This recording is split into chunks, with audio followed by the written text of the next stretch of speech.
Guys, it's another episode of Clevelandmoto Podcast, episode number 373. All the fake cans opening everywhere. It's take two. And to Cinco de Mayo, riba, andale. And it is Cinco de Mayo around here. For those of you who are out right now at the Mexican restaurant, you're a week late. Yes, if you look down at your watch and you go, my God, this is not the 5th of May, but it is when we recorded this bitch. Yep. So, yeah. So, basically, this week has been a weird one around here at the shop, at least, in particular, because we've had this transition of being like, fuck you, it's back to winter again. Then we had a light tornado blow through here, kind of screwed things up for some people.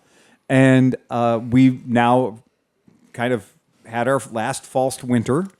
So I think we can officially say monsoon season. Now that we're in May, so maybe that we're in May, it is not actually monsoon season anymore.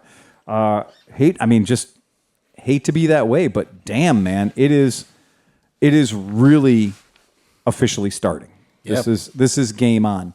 And if you don't know that, drive past your local motorcycle shop and look for all the 1983 Yamahas that have just been brought in for service, because nobody is buying a new motorcycle out there, and used motorcycles are more expensive than new motorcycles. I just had a local Honda dealer I've known for a while call us talking about their problems with getting bikes from Honda.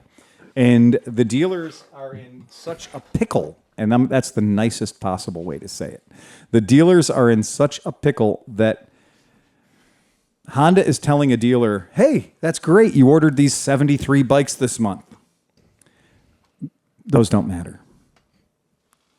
We're giving you an allocation sheet. You can either take everything that's on the allocation sheet, or you can cancel and eliminate some bikes off the sheet. You cannot change the colors or the sizes or anything on the sheet. Honda dealers right now in America are straight up, if they get anything, they're thrilled. They're super happy. Now, did you guys put down deposits on DAXs? You did? Anywhere? Hello? We don't have deposits, but they weren't taking them until they had confirmation that they were going to get them. Right. But we're on the list to put down a deposit as soon as... we're pre-deposited. So I'm speaking with a Honda dealer today, and we're kind of talking about the state of the industry and everything that's going on. And I said, hey, what about these DAXs? Like, when are you going to be allowed to start taking deposits from people on the DAX? And she's like, oh, that's probably not even going to be what it's named.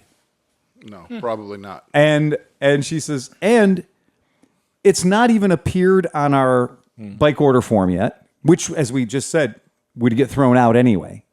So, and we have no idea what the actual price is going to be.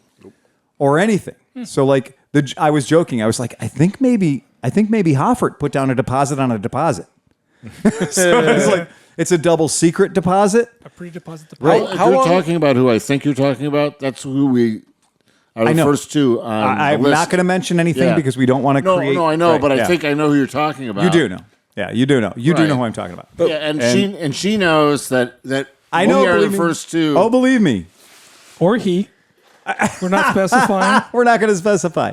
But the reason I bring that up is because I don't call it a DAX. I call it an ST. That's what we said, an ST-125. Yeah, ST-125 is probably a good name what for did she say that I heard? Because I can't help it. I'm 2 feet away. You're 2 feet away, yeah. Right. The one guy with the NC750, how long was he waiting? 51 weeks. 51 weeks. 51 weeks. So a customer that special ordered a DCT NC750 was at 51 weeks. It's like the movie Idiocracy when she takes money from that dude and the guy's like, she's like, how long can you wait? He's like, I can wait so good. I can wait. Can you wait 2 days? I can wait so good.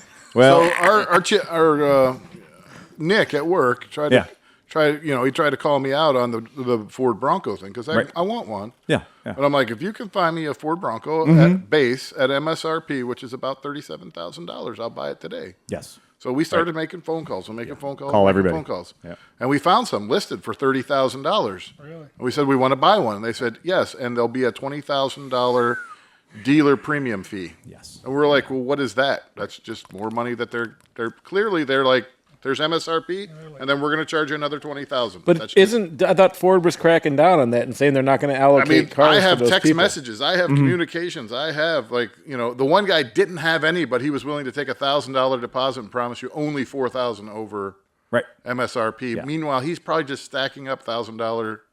Absolutely. You need to send me $1,000 right now if you want to get one of these when they come in. Right. Which could be whenever. Who knows Well, what? Lightning, the one dealer told me 2024, if Ford does not send you a letter stating that they're going to put you on the build list, that you will not have your Lightning till 2024. Correct. So I did get an email from Ford saying that I'm slated to be on the build list in August. Right.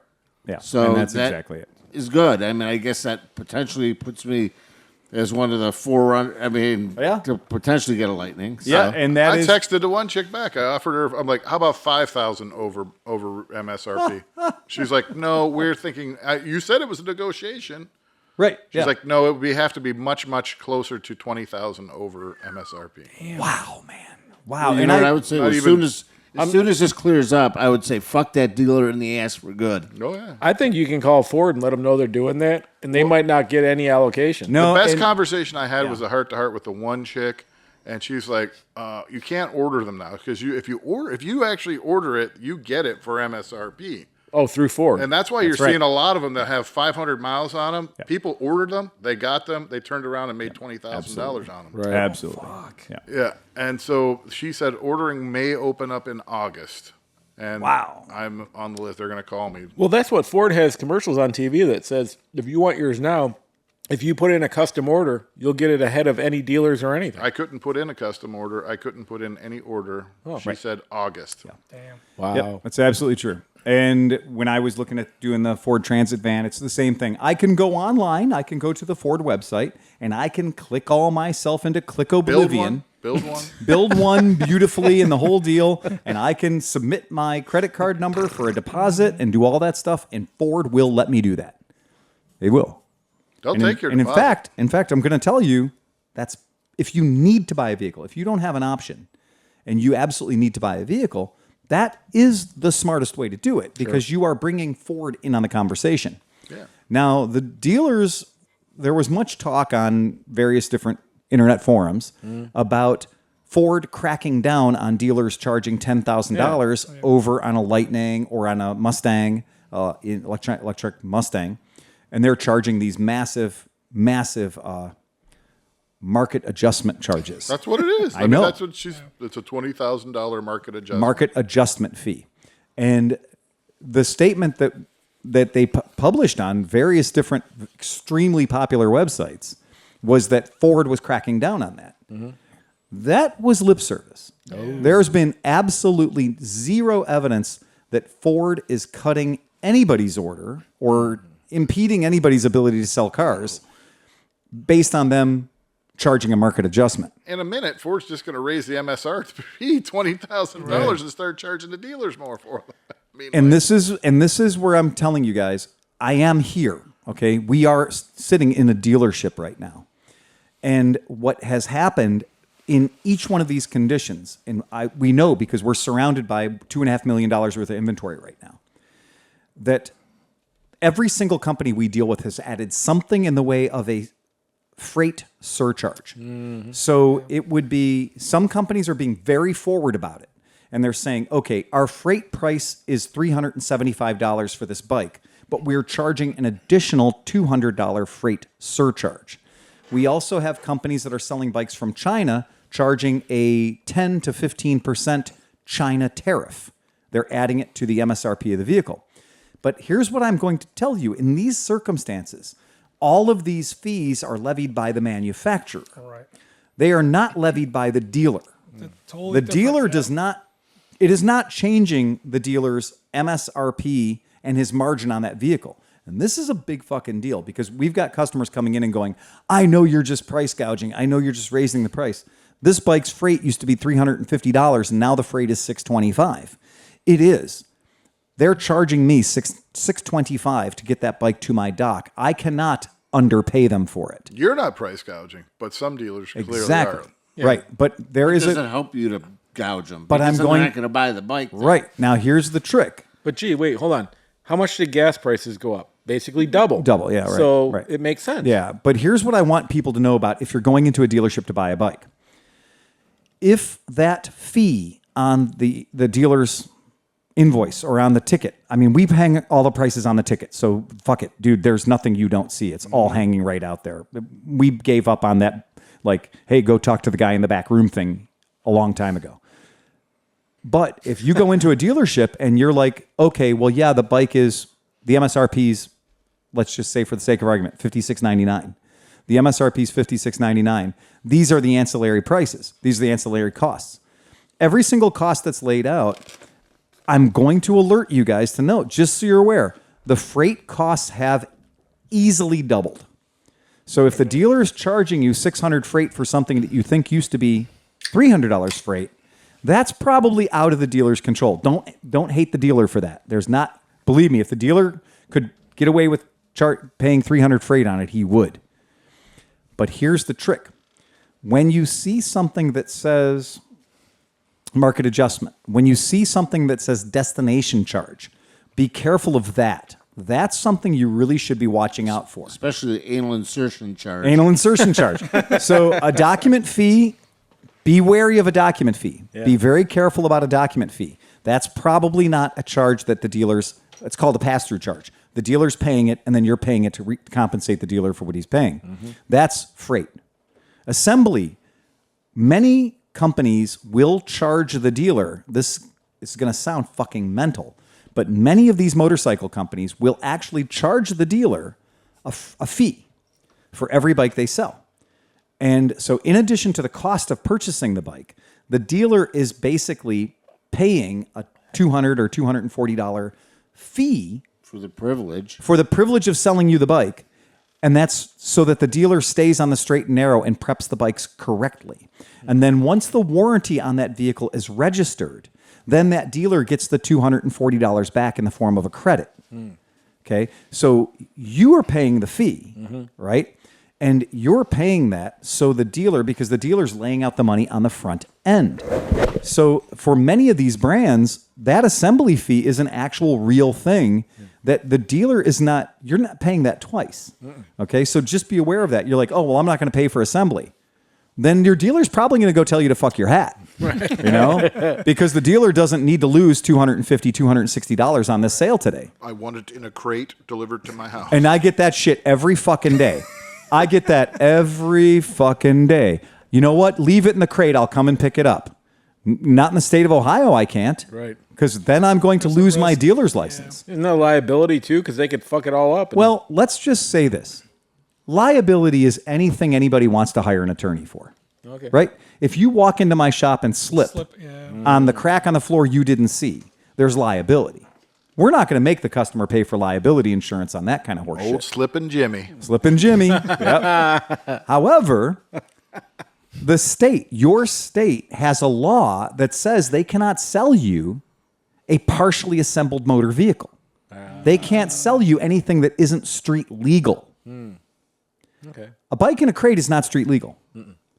Now, if you do some backdoor deal with Slimy Dave down the corner there, and you buy your off-brand Chinese bike in the cardboard box, and you just go pick it up in the cardboard box, maybe Slimy Dave's got nothing to lose. So like Power Sports USA and all these fucking places that sell the fling poos and the Taos and all that. Yep. How do they get away with that? Most of them are headquartered. Their company headquarters are in Florida or Texas. Oh. And they can sell outside of their state. And they are not legally listed as a dealership. They're not a dealership. They're a distributorship. They're a distributorship. Gotcha. Okay?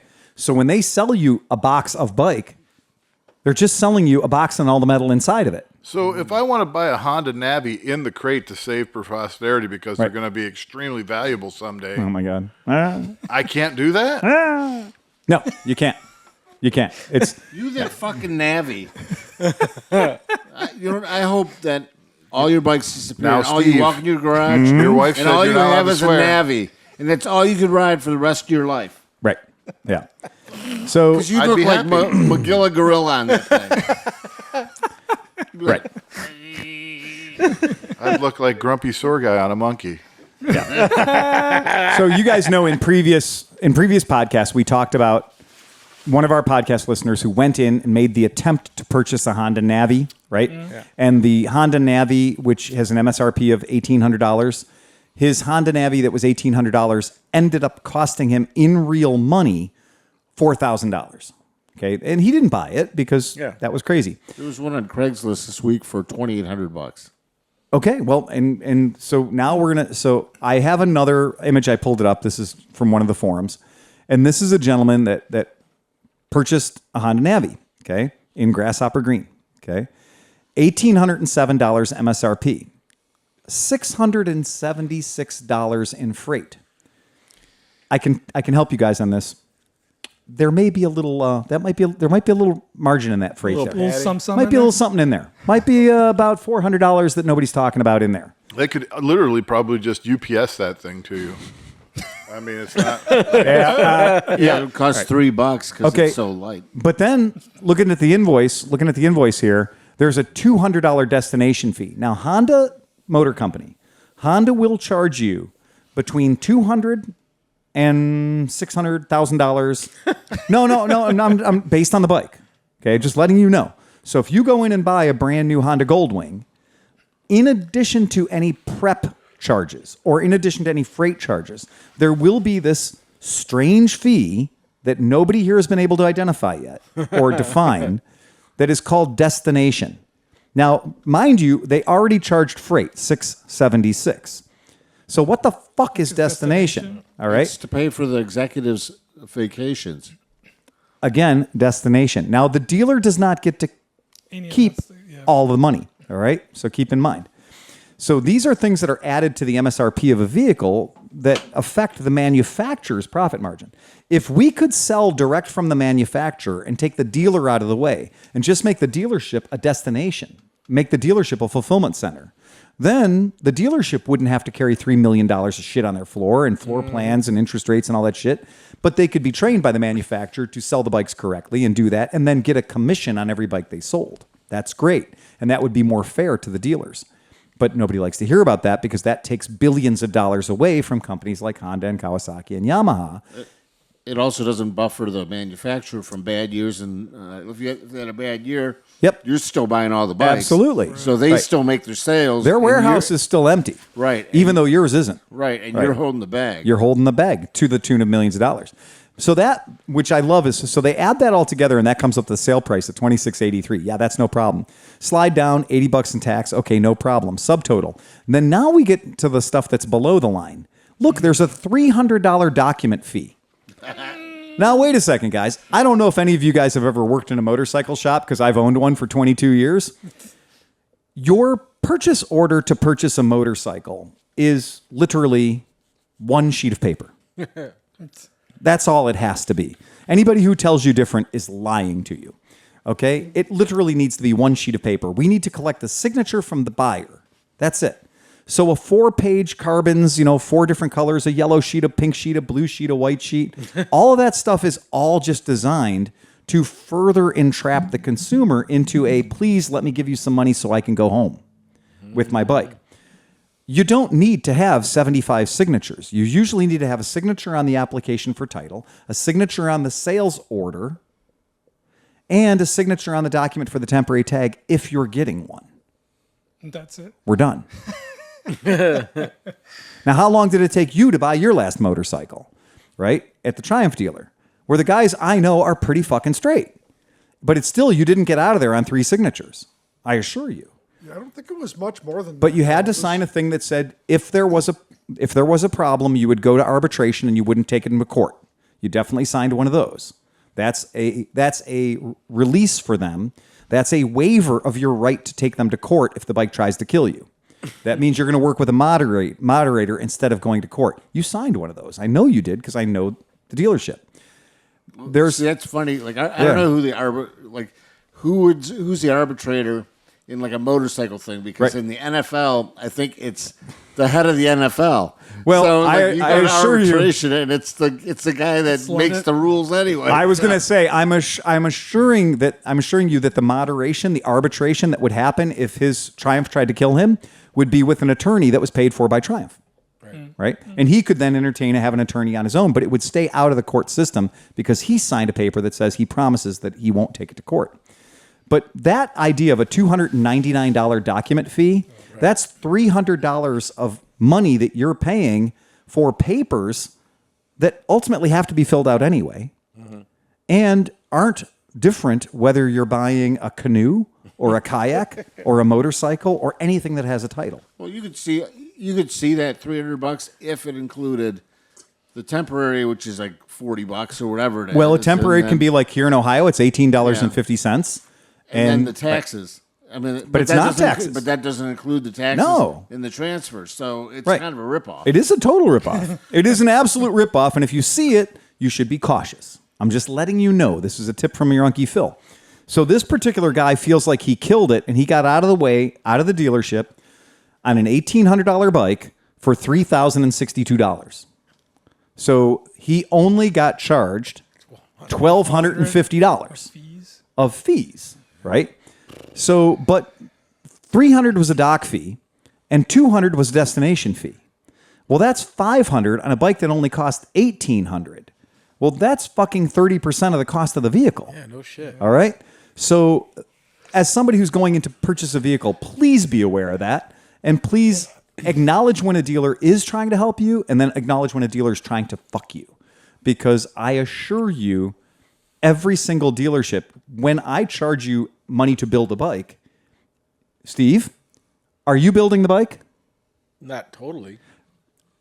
We charge people to put their shit together. Yes. Do you get paid? Yes. Enough said. Right? Right. Right. Come on, Steve. I mean, You're I not would. a company man. You're not but the company point- Steve right, I anymore. But the would if I point wasn't being- volunteering. Right. If you weren't just volunteering your time here. Exactly. Pro bono. Right, exactly. But that's the thing is, and in bigger dealerships, in larger dealerships that are okay with this, they will have their bikes assembled for them by a third-party company.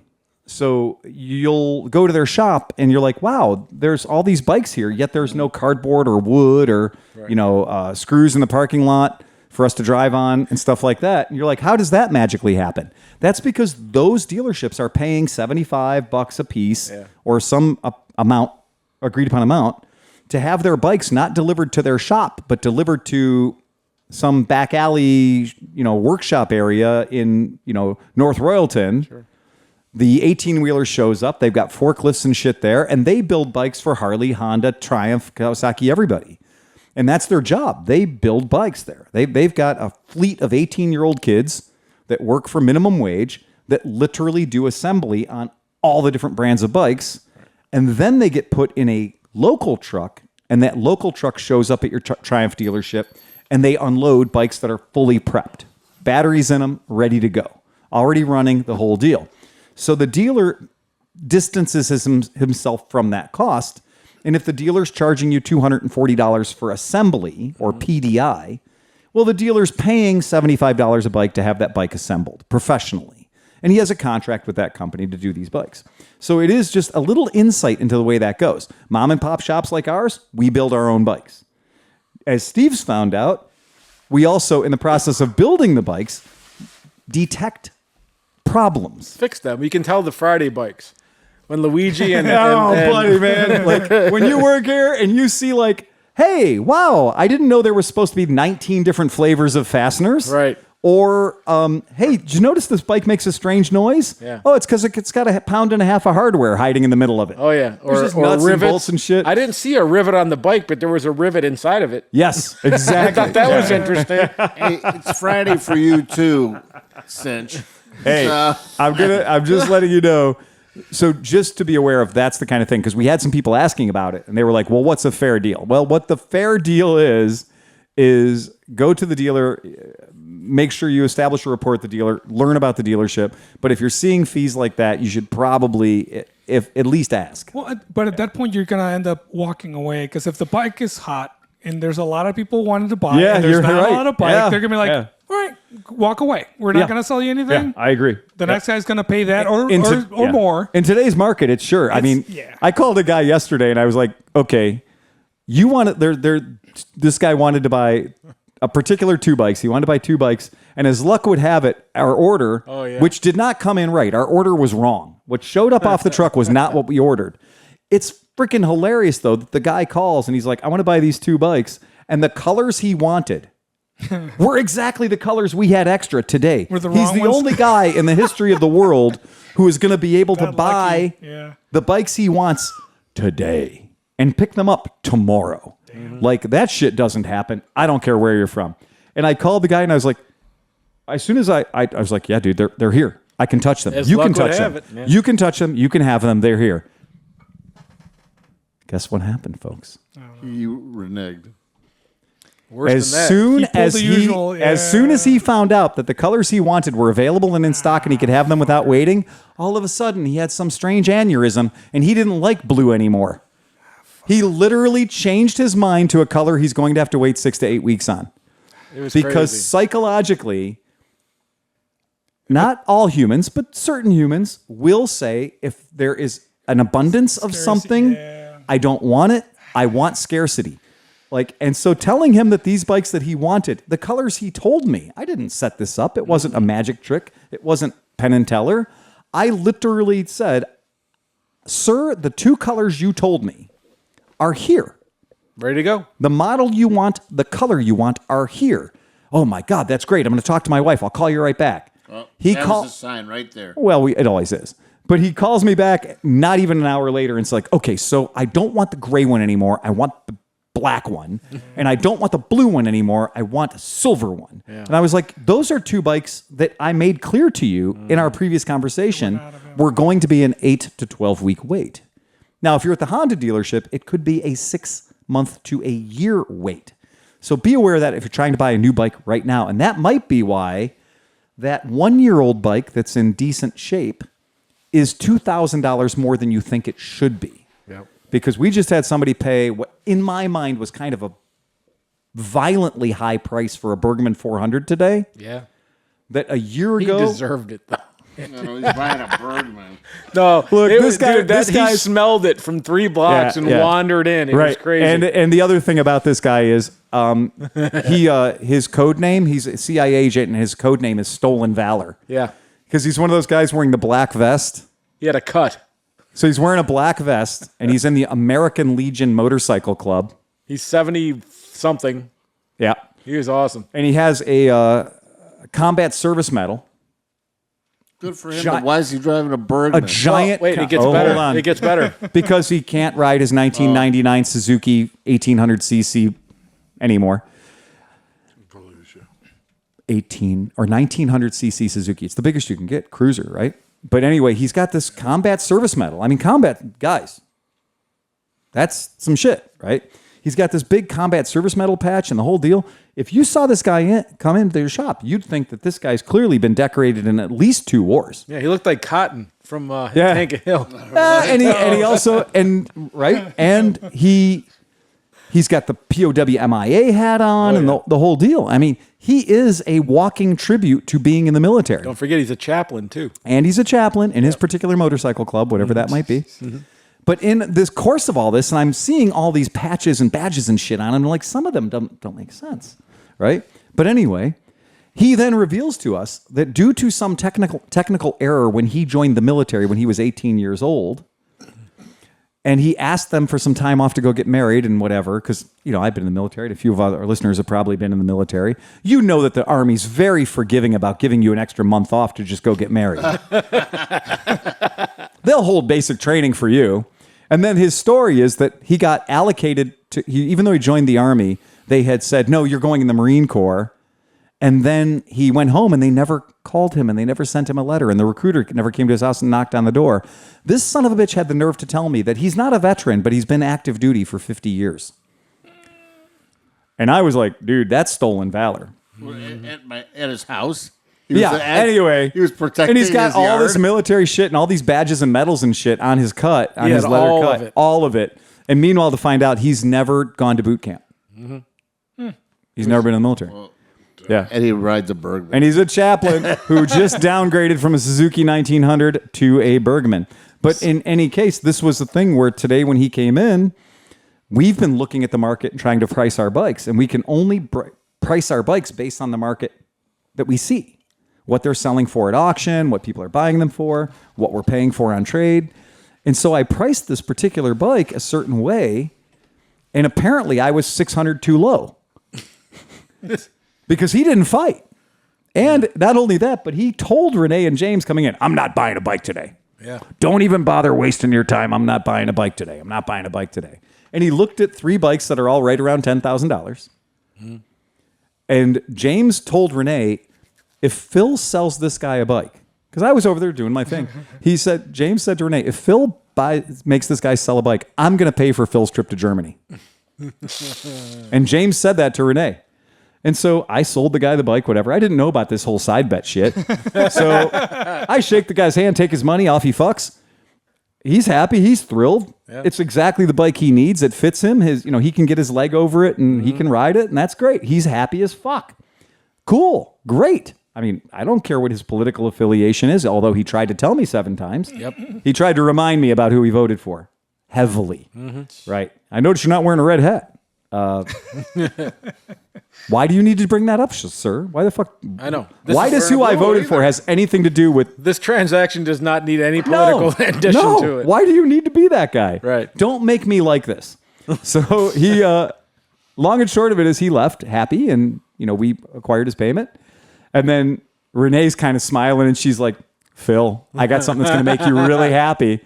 And I'm like, what? And James is like, don't say it. Don't say it. Don't say a word. And I'm like, you can't tease me like that. You have to tell me. And Renee's like, I'm not going to tell you. I'm going to make James tell you. Ooh, even worse. Yep. And so James, I'm like, fuck you guys. I own this place. I will lock it down. I'll turn off the lights and put everybody in a timeout until you talk. And James is like, I said it. If you sold this guy was unsellable. I said, if you sold this guy a bike, I was going to pay for your trip to Germany. And you fucking sold that guy a bike. I'm like, it's my fucking job, man. So all day, he's putting like 45 minutes to an hour into everything. Like people calling on the phone, talking to him. Some people buy, some people don't. Even the best efforts, I'm like, wow, I can't believe they didn't buy it. James gets a guy that walks in and goes, I want a blue scooter. And he goes, this one or that one? He goes, that one. Yeah. How much? 500. Here you go. And then James sold a bike in 37 seconds. In 37 seconds. I have never in my life, in the time it took me to press the button to listen to my voicemails, I looked over and I hear James saying, yeah, and so who are we going to make the title out to? And I was like, bullshit, no way. What did the guy buy? He bought a blue Vespa that came in yesterday. That was one of the extra bikes I was telling you about. The nice one. It's got the screen and everything. It's TFT, Bluetooth, and all that horse shit. Yeah. But the point is, it was a bike that we didn't order, and we didn't have it pre-sold 19 weeks ago. And it was the ringer bike. We call it the George Clooney bike, because George Clooney's going to walk in and buy the fucker. Is that the bad blue or the... It's the good blue. Oh, it's the pretty blue. Okay. Yeah, pretty blue. That's Anyway, I hear James closing this deal, and I'm like, he's the service manager. Fuck you. I'm going to deny 7 service jobs now. I'm going to show you who's in charge here. And then He'd be glad if you did that, though. I know, he would. He looked at the destination charge, right? And not getting mad or anything. He's like, so when the guy freight. delivers, He looked at the freight. He looks at the freight charge and goes, so when the guy delivers it, I just give him the $600 or what? Right. Because he thought that was an additional fee. He thought He that didn't was even local care. delivery. Right. And I'm like, and he's like, oh, Yes. and he goes, The Phil. answer to that question is yes. Phil, you got a delivery. Here's your $50. I'm not joking. I'll bring it back to me. I'm not joking. It is. McSloshy is taking that one on Saturday. It was so, but he's like, oh, it has to be in my driveway by Sunday for Mother's Day. Yeah. Right? It's got to be there for Mother's Day. It's got to be there for Mother's Day. So realistically, he could not have picked any other bike in my shop. Sure. There's nothing he could have bought that I would have been able to put in his driveway on Monday. He could have just stood out in the parking lot and said, which bike can you have in my driveway on Monday? Right. And I would have said, I've got a 2018 Vitpillen from Husqvarna. And he'd have said, fuck it, deliver it, man. Well, it needed to be blue. It had to be blue. Yeah, I think that was a major component, was it had to be blue. Right, even though we have 17 Because red ones. he wanted the 300 GTS at first. And then James He had no was like, concept. that one's sold. He had no concept of size. Yeah. Or Nothing. He just thought, Scooter. Okay, fun. Wife, happy now. Yeah. Done. I'd Yeah. like to buy my wife that motor. like, Yeah. like how many husbands are like buying the bike for their wife because Right. they want it? Like, Yeah. The Homer, All of them. right. Oh, the bowling ball. Yeah. It says Homer on it. That whole thing. Very fucking funny. Anyway, so to my immediate left we have, Oscar. and to his left, Steve Sleepy. and to his, Dan Kromke. and to his left, Johnny Mac. and to his. God damn it! You jumped the gun. So premature as a son of a bitch. It only took us half an hour. Well, we like to call that the cold open. Yeah. As the cold open. was And the on second today's one, show. So anyway, I thought this was fun. I do want to give you. Highlights from last week. Johnny Mac doesn't know how to put an ice ball in a glass. Oh, dude, we talked With about that whiskey. before you got here. Dude, I was editing the podcast last night, and I came across that part. And I was laughing so hard, I almost pissed myself. You hold up the glass, and you're like, I hired this fucking guy. Hey, look. Sometimes you need different ice. Right. He drank it though, right? He drank it. He found a way. He drank it. He Well, then figured it out. Then he broke one of your crystal fucking diamond glasses. That This was Hoffer fucking did guy. I did not do that. That was you. This is why we can't have nice things, guys. So 3 stars. Aaron, 3 stars. So Aaron writes, a warm fuck you from your eastern neighbor in Philadelphia. Fair enough. All right, Philadelphia. It's Always sunny. always, yeah. If Philadelphia's definitely got its own fucking vibe going on. So I remember going This to Philadelphia to the what is it, Liberty Bell or whatever with my Yeah. grandparents, Yep. only to watch like these kids fighting over a bicycle, and one whips out a stick and Yeah. starts whacking the other kid. Like, you go see the all Liberty this Bell, and fucking it's in a crime, just like plexiglass cage. It's in a plexiglass booth. there it is. Let's get the fuck out of here. Freedom Square. Get the fuck out. Can the Philly guys send the names of the two cheesesteak places across the street from each other that are fighting? Tony's and Geno's. Yeah. Tony's and Geno's? Tony's and Geno's, yeah. I think that's right. I think I need it. That's That's it, the only. That's why I want to go there, just to get it stamped from both sides of the street. And that's how they guarantee the business. Each of those guys should be sending each other Christmas blowjobs because, like, as long as they're battling, Yeah. then people are like, oh, I want to go there and get one from each store. Way to be a consumer. You'll show them a thing or two. I know a guy. You got $1,200. $1,200. Perfect. So a couple of funny things that he writes, which I get a kick out of. Any idea where I can get a radiator fan for a 1994 Suzuki Intruder 800? It doesn't need to be from a Suzuki Intruder 800. Insider tip I'll give you: the Suzuki, Boars? the Suzuki Intruder is a parts bin bike.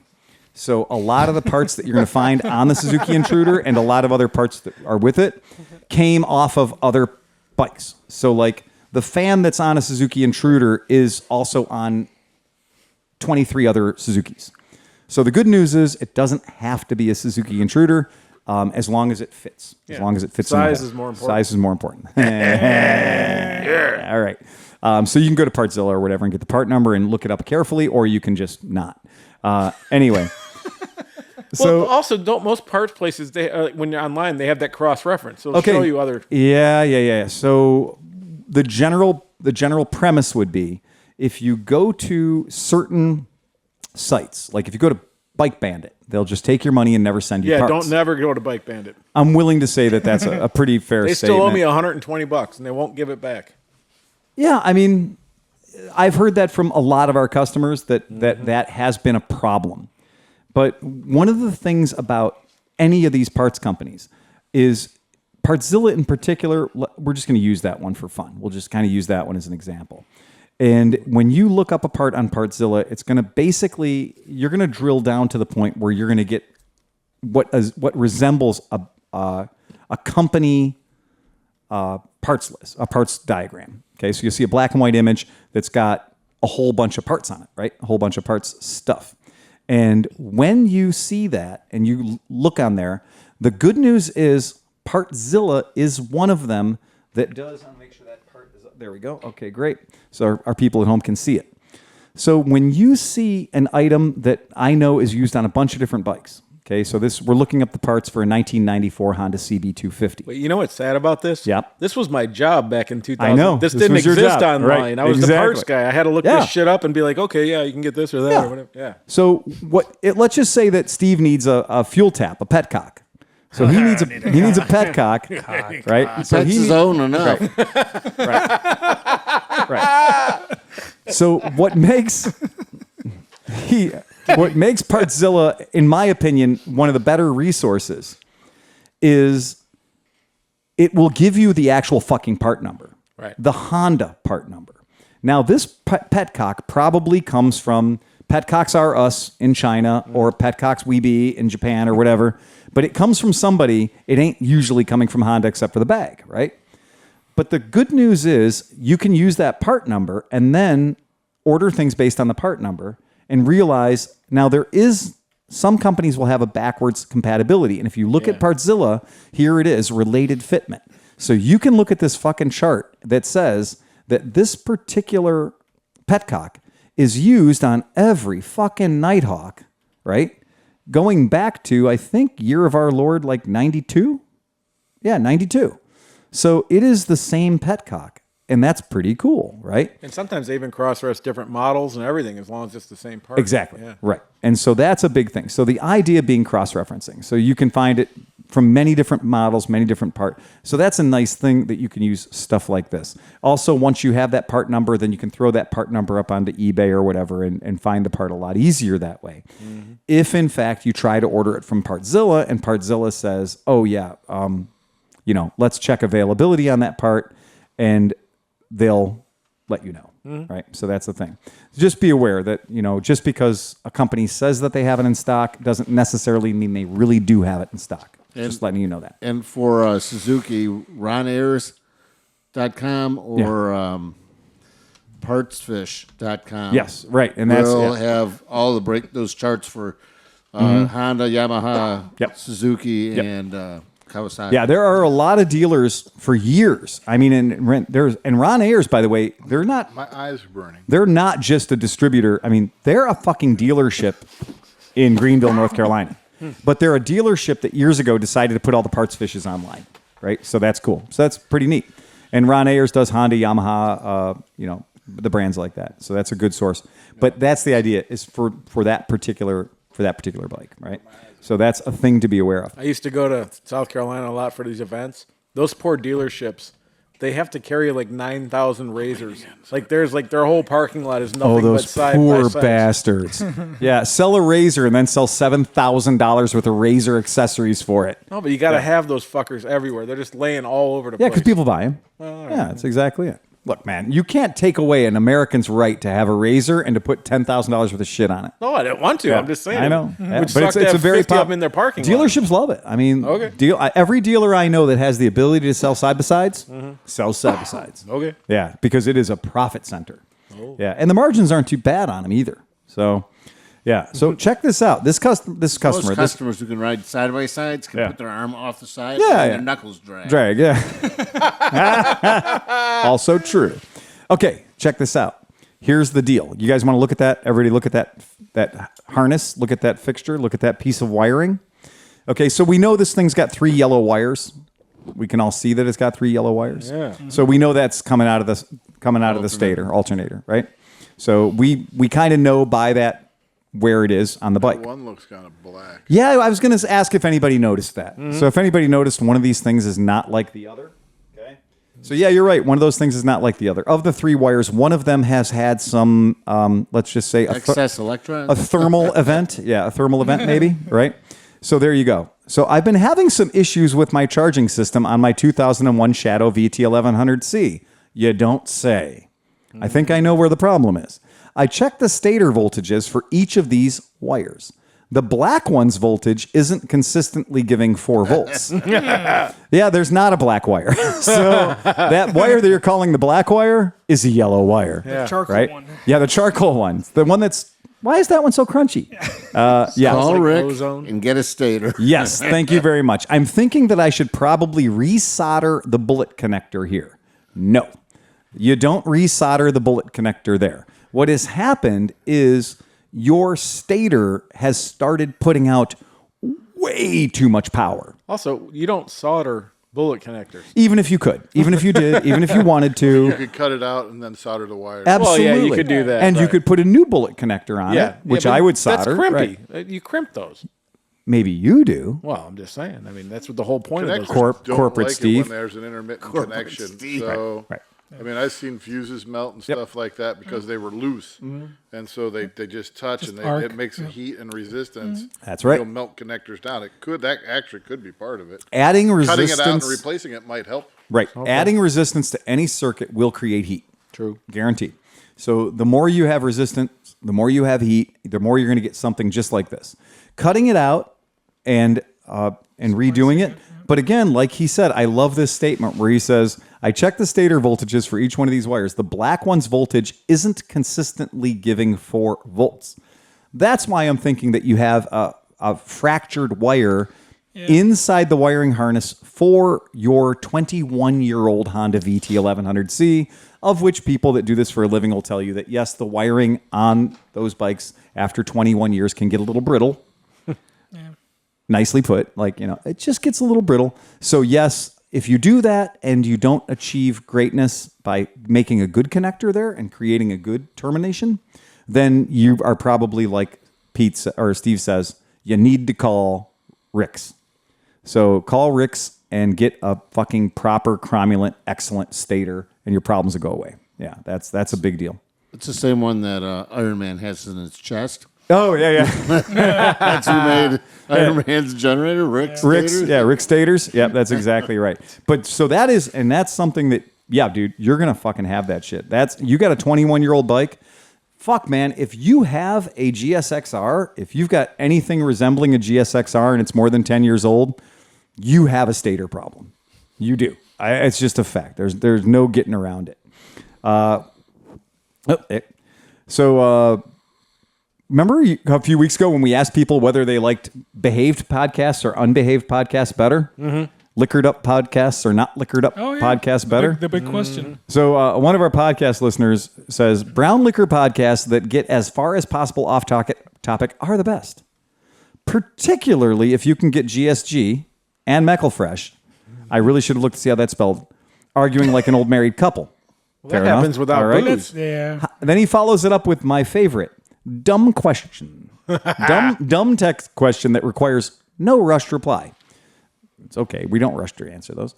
Is there a handy rule of thumb for adjusting chain tension on a bike with a center stand when the manual for said bike specifically says to adjust it on the side stand? Yeah. What a bit of fuckery that is. So the way we live here in the shop is everybody always goes, yeah, man, can I get a center stand option for that bike? Because I want to be able to adjust my own chain tension. Okay, hand to God, if you've worked in a motorcycle shop for more than a week and BMW has a shaft drive R9T. Mm-hmm. It's very hard to adjust the chain on that one. Exactly. Thank you very much. And if you've got a BMW R9T sitting in your motherfucking showroom, which does not come with a center stand, Right. 19 people, usually wearing AMSOIL hats, will come up to you and say, Can we not get into shit again? will usually come up to you and say, 2 stars. they'll usually come up and they'll be like, yeah, that's a cool bike and everything, and I'd buy it tomorrow if it had a center stand. Right. You wouldn't buy it tomorrow if it had a center stand. And if I went ahead and had a center stand in a box right now and said, I'm so glad you said that. I'll throw it in. Because I happen to have one in the box right here. Caught ya. Here's an affidavit. Sign this affidavit. Right, sign this affidavit. Before you say that. If Would tomorrow you- it has a center stand, I think I you're don't just, mind. I think you're lying to me. So would you look into that camera and say that again? Right? Anyway, people say that shit all the time. But the reason they always say center stand is because I do all my own chain maintenance. Right. Okay. So it is pretty funny that in an owner's manual for a motorcycle, insert name of any motorcycle, With a chain. that comes with a chain, not the R9T, and has a side stand, as most motorcycles today do have a side stand and not a center stand.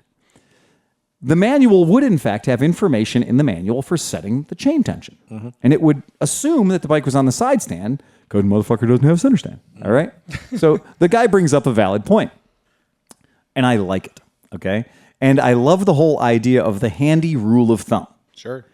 Because the handy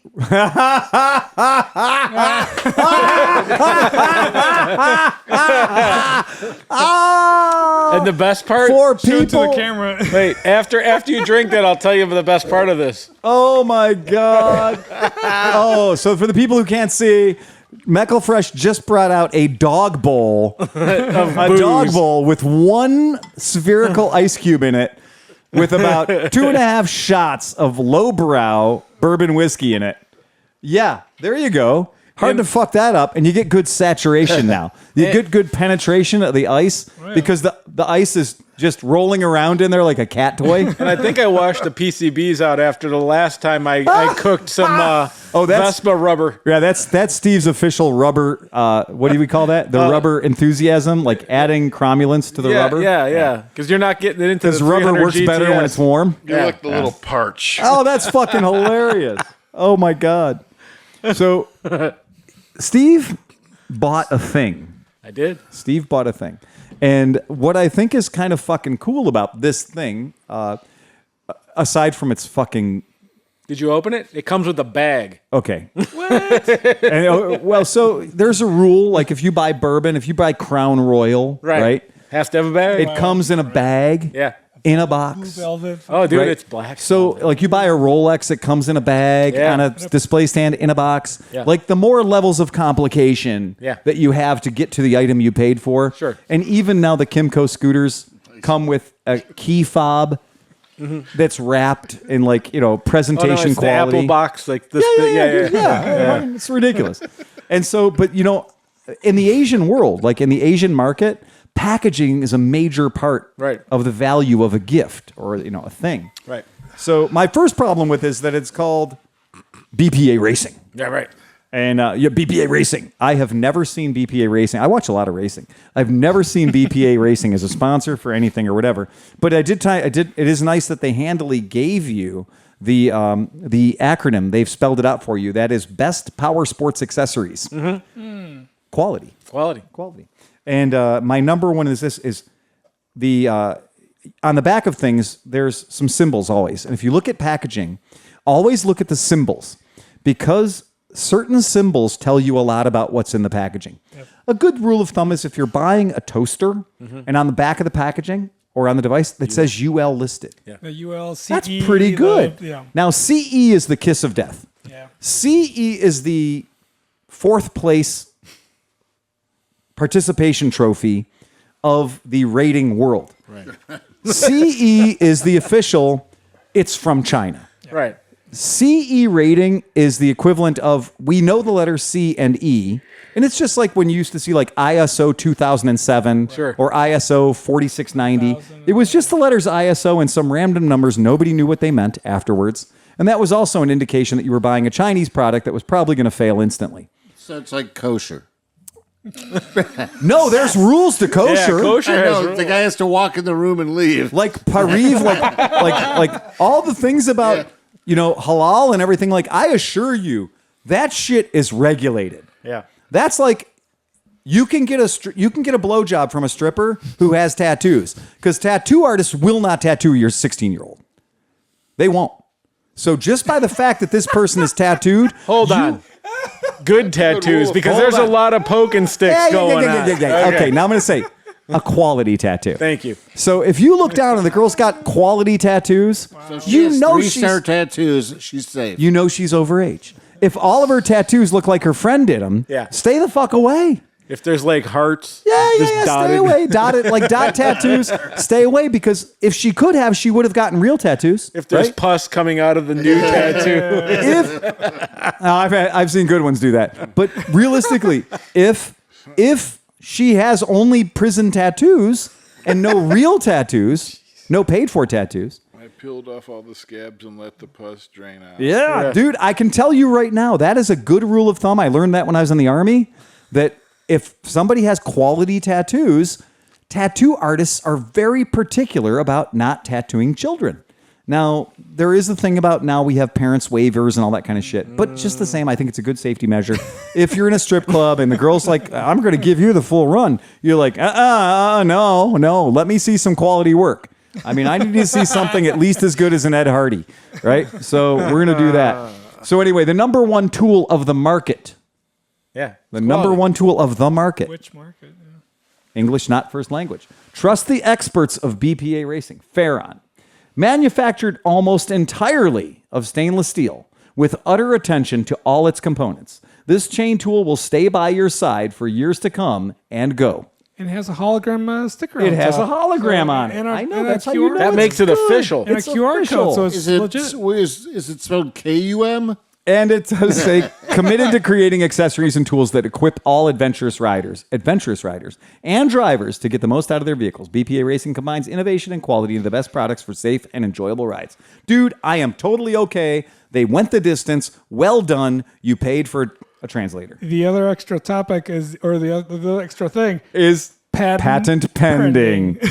And by the way, on the box. you can put patent pending on anything Anything you you want. Right. Because you're like, I'm thinking about getting a patent. But the more important thing is the user reviews were they were good. There was like they were great. Yeah, a lot. I'm sure it is. And it works. And the artwork Same on the box guy is cool. that did it 500 times. Yeah. And it comes with the bots. the bag.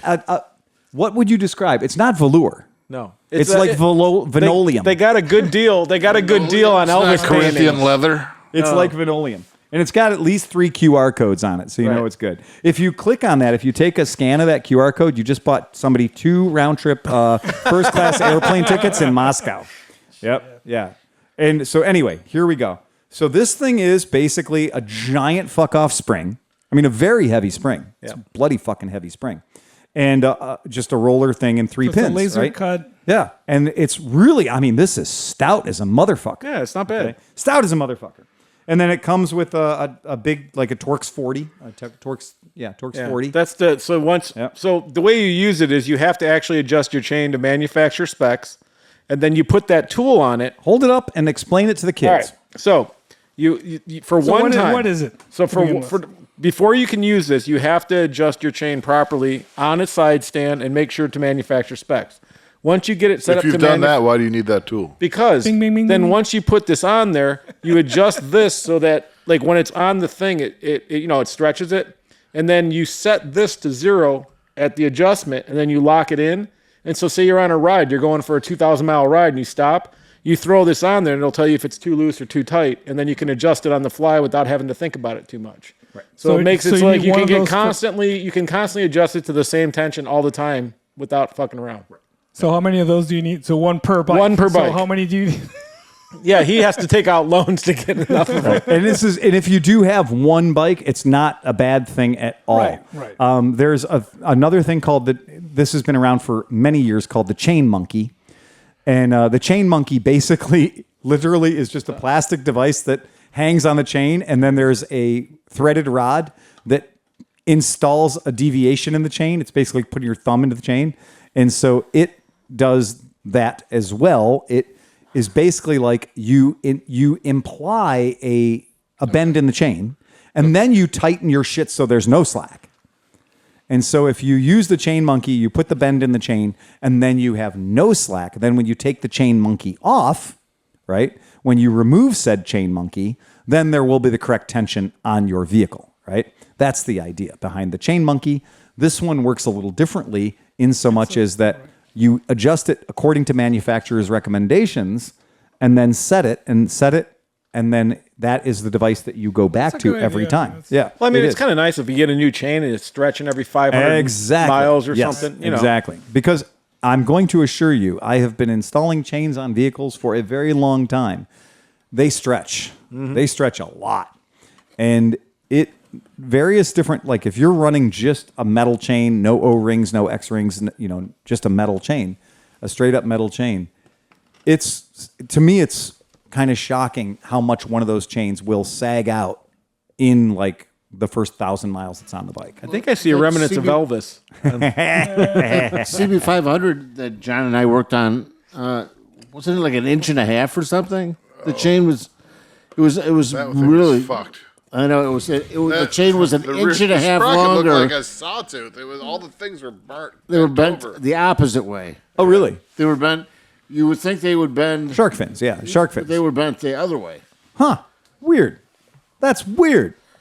I think what slipping. happened with that bike was somebody was riding it in like fifth gear, going very fast, clicked it all the way down to first, and left the clutch out or something. It's like, Oh, no. It's like Do you something- know a reason that you can take a chain that has been hooked, sprockets that have been hooked in the traditional way, yeah, and you have a sprocket and chain set that's really, really worn and is hooked in the traditional fashion. If the motor seizes on the bike, yeah. so if the motor seizes on the bike, it's amazing. It takes all those hooks and bends them the other way. Yeah, that's what Yeah. what it was. Yeah. And that's why I've had that The happen. only thing I Been can like, how the fuck? imagine happening is like somebody was in fifth gear, put it all the way in first, shut the motor off, and then tried to pop the clutch, and it just went. Yeah. And Maybe they also were just the cheap and reversed torsion the sprocket. control bar was detached, Right. and the brake lever was bent. So what could have Yeah. happened was that when the torsion lever Yeah. let loose, the arm bent, and then when it rolled around, it hit the brake as hard as it could. Could that? I could Or see you that, could have like, been my you're- dad and been so fucking cheap that you took your sprockets off, rotated them 180 degrees, and put them back on again. It wasn't that. You Yeah. Like, because the sprockets weren't thin. No. Like, they were when they start curling yeah, over, they get real thin. super thin. Yeah. These were still solid. I mean, like, there Oh, was still shit. a lot of meat on them, and they. It was very odd. Right. So here's one of the things It I was do a want. catastrophic event that did that. Something catastrophic happened. Hey, that bike didn't get parked for no fucking reason. No. Right. That's exactly it. Here's a rule of thumb about chain tension. There is no rule of thumb because each bike's manufacturer specifications for chain slack has to do with where the output shaft or the counter shaft sprocket is, the front sprocket, the small sprocket, where that is in relationship to the back wheel. Now, on some motorcycles, the swing arm pivot is exactly harmonious with the front sprocket. That's the BMW, the dirt bike that BMW came out with for 2 or 3 years, the HP or whatever. Sure, It was but also notorious. zero electric motorcycles. yeah. And so there is no slack. There is no slack at all. It is a high tension configuration because the sprocket is moving literally in the same axial line as the chain. So there's no. The swing arm. I would argue a chain Right. should always have some sort of slack. I don't care what it is. But- a belt, a cog Right. belt should Yep. never have slack. It depends on the application, right? So here's what I do want to talk about in chain tension. It is very difficult to say, somebody goes, oh, well, you're supposed to have 1.5 inches of slack at the bottom of the chain, 1.5 inches of slop. That can be so wildly different on especially modern motorcycles because if you're talking about a sport bike that has a swing arm where the top part of the chain actually rides along a guide. So there's a nylon guide on the top of the swing arm. You can see it in this picture. It's above the arrow. So it's about 6 inches above the arrow. But when you see your sport bike has your chain and it's riding on that guide, we've had customers come in here and be like, oh my God, I took all the slack out of my chain. My chain was so slacked that my top part of my chain was riding on that plastic. No. That's how the bike is engineered. Because when the suspension travel on a sport bike could be 4 inches, 5, 6 inches, they want to be able to have that range of motion. Because your front sprocket is not in perfect alignment with the bolt that holds the swing arm on, that fulcrum point, that axle, that middle of the swing arm mount. So there is going to be a disparity as that swing arm makes its range of motion, as it travels through its arc of motion. And that's what the slack is for. The slack is there so that when the wheel is unsprung and the wheel is fully sprung, you're somewhere in a happy medium between the two. Because if you tighten that chain up till there's zero slack, and then you sit on the bike, and then your wife sits on the bike behind you, and then you hit a bump, you will literally be impeding the ability of this chain to go in circles around the sprockets because you're over tightening the chain. I'm a slacker. Yeah, I always leave probably more slack than most people would like. and Because I don't want to create any extra friction. Exactly. And in my experience, and I could be, your experience might be different. Yep. I've had chains that were fucking so floppy and loose, and they never came off. No. They never skipped a tooth. The point at which a chain will actually start jumping is Has to be really good. ridiculous. And that's the big thing I wanted to tell folks. You are more likely to damage the chain, the sprockets, and the motorcycle by over aggressively tightening a chain than you are by having slack. The only time I've had a chain jump a tooth was on our SSRs, and they hadn't had the chains adjusted yet. Ever. And we were breaking them in. Yeah. And we were breaking them in ever so gently. Yeah. Oh, yeah, yeah. By jumping things and getting them covered in mud. Although the drag races And the that probably drag helped a races, lot. that probably helped. But the chain did eventually jump a tooth. Yeah. Like it eventually, we all felt it, made a pop and whatever, and it jumped a tooth. But to give you an idea, they were already soft from the factory. Yeah, they weren't. Yeah. My ass on an SSR is putting it to maximum compression when I land on a jump. And yeah, we stretch the fuck out of those. Well, we were things. dropping them at maximum velocity. Yeah.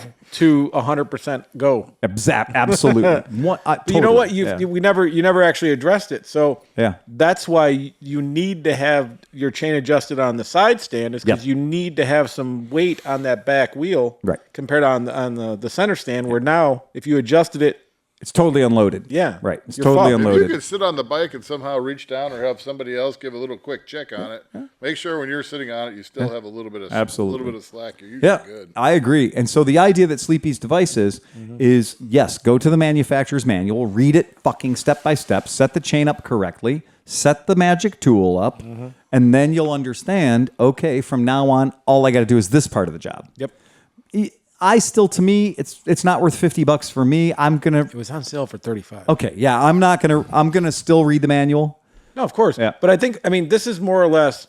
So the reason that it comes in the bag and stuff is that for my Africa Twin, Right. I can throw it in my box. Yep. On the rare occasion I go on a 700-mile ride, Right. halfway through it, if I'm stopped at the hotel or something, I can throw it on there and be like, oh, I'm a little loose. Let me just fix that. Whatever. It just makes it nice and quick and simple. You're always a little loose.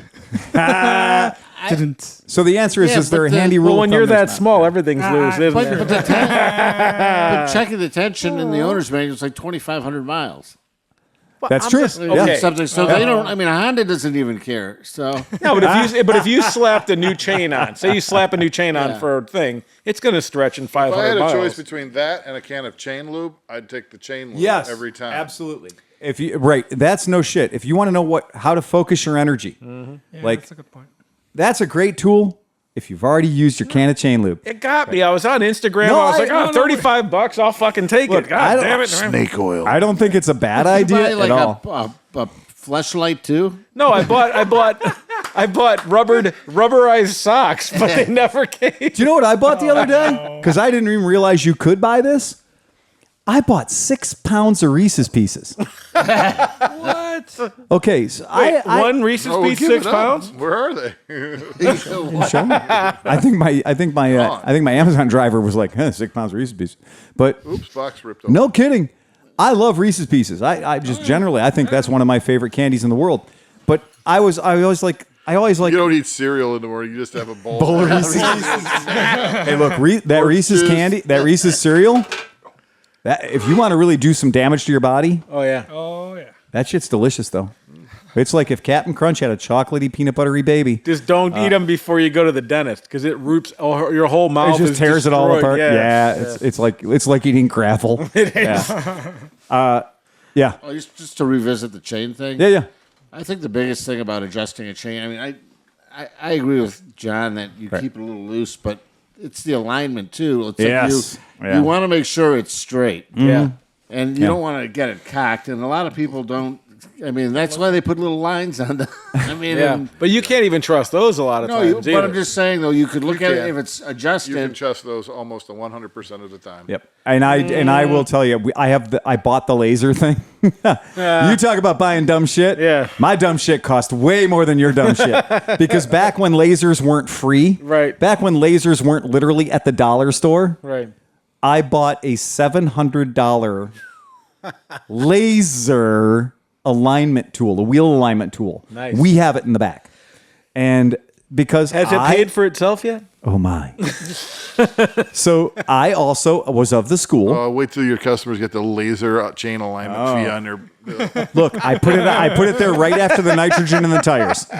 Oh yeah. I give them the green valve caps. I put the green valve caps on, and I charge them the $90 for the nitrogen in the tires every time. And summer air. Don't adjust your tire pressure. Don't do it, sir. Bring it here. Yeah.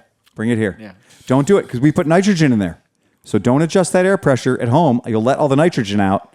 We don't want you mixing any air with our nitrogen. So bring your bike here so we can adjust your air pressure. Corrosion problems on your rims because it reacts poorly. Sir, we're trying to do you a solid. We're trying to keep you safe. Now, do you have to worry if the temperature... And also, bring it back here, too, if you need to top off the oil, because I don't want you putting any of that over-the-counter oil in there. We only use wolf's head. We only use... We only use used oil. But you got to be careful. We only use one brand of oil around here. And if you need topped not off, Sleepy's soil. in the back room. It'll cost you $1,200. That's right. Yeah. But more importantly, be careful when you fill your tires up in the winter because the air density is different. So in the summer, you're gonna have to change that air out. I tell people very clearly that your warranty on our service goes out the window if you fail to top up with AMSOIL. Right. We also have the AMSOIL coolant. Yeah. Yeah. Anyway, so and the patches and the coats. And the patches and the coats. Yeah. You come in for your 100th AMSOIL oil change and you get a free patch for your jacket. Here, kitty. Here, kitty. I don't want to drink out of that now that You don't want to drink out of melting that? rubber in it. Oh, He's got a drink. No, I cleaned it. It's extra chlorofluorocarbons for Yeah. all my friends. fine. PCBs, no big deal. Nobody cares. Clean it with brake cleaner. No. So anyway, but back to that idea. When I bought the laser alignment tool, which again, the only tool there was me. Because they got me. They fucking got me. And I mean, I've got the laser bore sight tool for my rifles. Sure. Right? I bought into all that You shit. have to have that. Again. No, you don't. You don't. Trust me, you don't. No, you have to have every accessory you could possibly buy for your rifle. I've been shooting my whole life, and the laser alignment tools, all they did was lead me down a primrose path of shit fuckery. Like, that is 2 hours of my life I will never get back. You need a steady rest. Because the Chinese child who mounted the laser inside my 7.62 shell that I'm loading in to bore sight my rifle, cross-eyed. my 308. No, it's fucking glued in. Oh. Or whatever. There's like, they give you this hint of like you can zero it. Like there's two little tiny fragile optician screws on the side so you can do like windage and elevation of the laser emitter inside the 308 shell. And they didn't even use a good 308 shell. And I put that thing in my rifle, which I knew was fairly well sighted, but I thought this would be cool. So I was just like going to do a quickie out of the box test. And I loaded the thing in, aimed it at something roughly 75 feet away, and that shit was like, I could be more accurate with my old television remote control. The fact that it actually made it out the end of the barrel is kind of shocking, right? And so they're like, oh, and I read the instructions like, oh, but you have to like, fire around, and then you have to put that laser round into the chamber, and then figure out how far it's off, and then extract it without having it rotate. And then make windage and elevations adjustments on the laser. Yeah, good luck with that. So then you have a reference. The Bushnell one that I have is actually, it goes all the way, it's about this long. It goes down your barrel. 17 inches long. The whole laser part is at the end. Exactly. Outside of your I barrel. know. Yeah, I know. But it also, though, requires calibration. It comes with O-rings Yep. that you I put know, on dude. that fit into the end of your barrel. I mean, it would get you hitting the broadside of a barn. Yeah. Yeah. So does a well-made rifle. Yeah. That's it. So does a rifle that wasn't made by you, right? Or by me. We were all given these tools called eyes. And if you just stand behind your bike and look at it, you can see what it's like. Right. If you look at your tire and the spacing within the swing arm, if it's rubbing against the swing arm, you're too close. It should be relatively. Well, another thing, so you can take a clothespin and a fucking piece of a hanger and put it there so it just lines up, and then as you adjust it, if it moves, and it's a 2x4 against your slam it up against your front and back wheel. And make sure it's pretty straight. Pretty fucking straight. If your wheel is straight, your sprocket's going to be straight. Unless you spin it and your sprocket's I hope going so. like this, then exactly. that's a problem. And we've had a couple where, the guy's like, yeah, I don't know, my bike's kind of all over the place. And I'm like, I don't know, really? Is it all over the place? And then you get the thing and you're like, oh, well, okay, the sprocket's going straight, but the wheel ain't. And you're like, yeah, you got a problem. You're all over the place. It was the kid that brought the scooter in today with the blown out. He hit like fucking. I have no idea. That tire, seriously. Look, and I'll be the first to say, like, I mean, I don't know shit about Mitas tires. Right. Like, I don't know who Mitas is. I don't know what Mitas is. I've never been to the Mitas factory. I've never been on any Mitas training tools or training trips.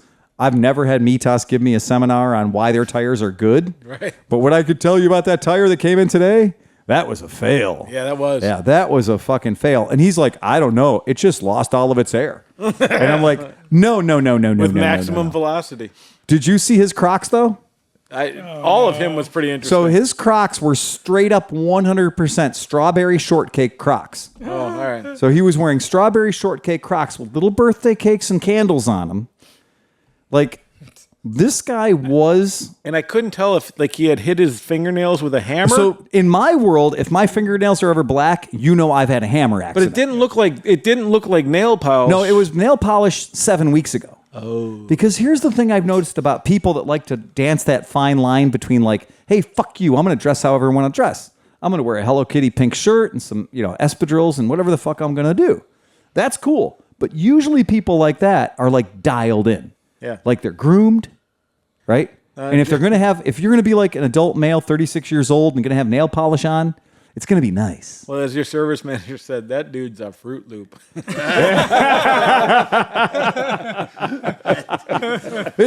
that thing. It's one thing to be like edgy and stuff and being like, I watch too much, manga or whatever.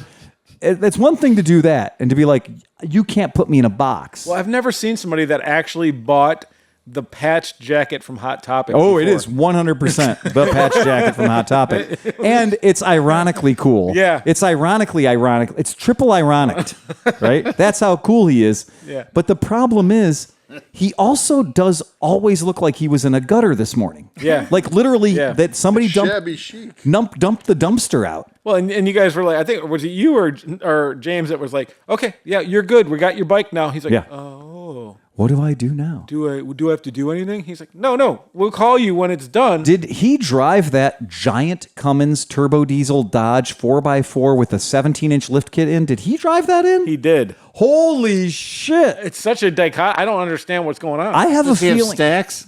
No, he didn't have stacks. Look, I have a feeling he has an incredibly wealthy parent. I just want to know how he got the scooter into the truck because he had no clue of how to get it out. No. He never saw a ramp before. He was like, oh. Were there straps involved? Butler put it in. I don't know. I think it was just sitting there. Look, again, this is one of those things where we see a lot of weird stuff here at the shop, and that's a $70,000 to $100,000 truck. Oh, yeah.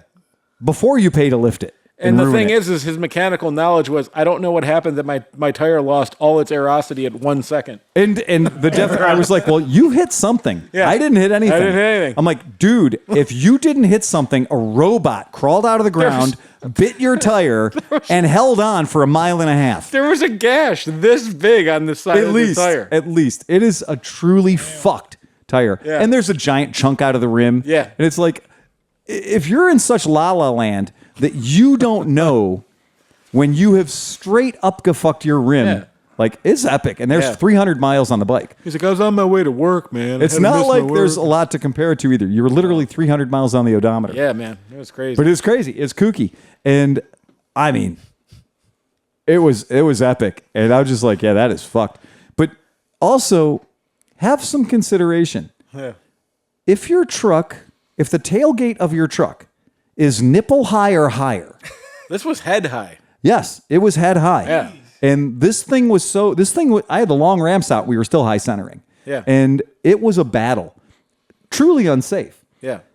We had 2 people show up today. One guy with a truck that was literally face high. The tailgate was face high. That's inconsiderate. The other thing is, like, don't just show up and be like, no ramps, no clue of how to get it out of there. But I think, his parent or somebody Honestly, has a crane or a dock. before you got off the phone, Yeah.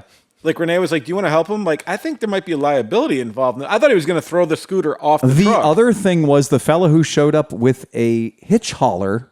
Oh yeah, that can best be described as a Harbor Freight reject. It was going Yeah, well, this particular hitch hauler showed up in the mail in a box that was literally this big. It had parts that you bolted together. It's made out of like foil. Oh, no. It was made out of at least 17 sub-assemblies. Yeah. There was no less than 29 bolts holding this thing together to make it 6 feet long. Yeah. And some hitch haulers, VersaHaul, will come with an anti-wobble device that when you apply it, it puts tension between the hitch hauler and your class 3 hitch, and it does John, become... He just straps shit together at least to hold it in place. Exactly. Yeah. This thing...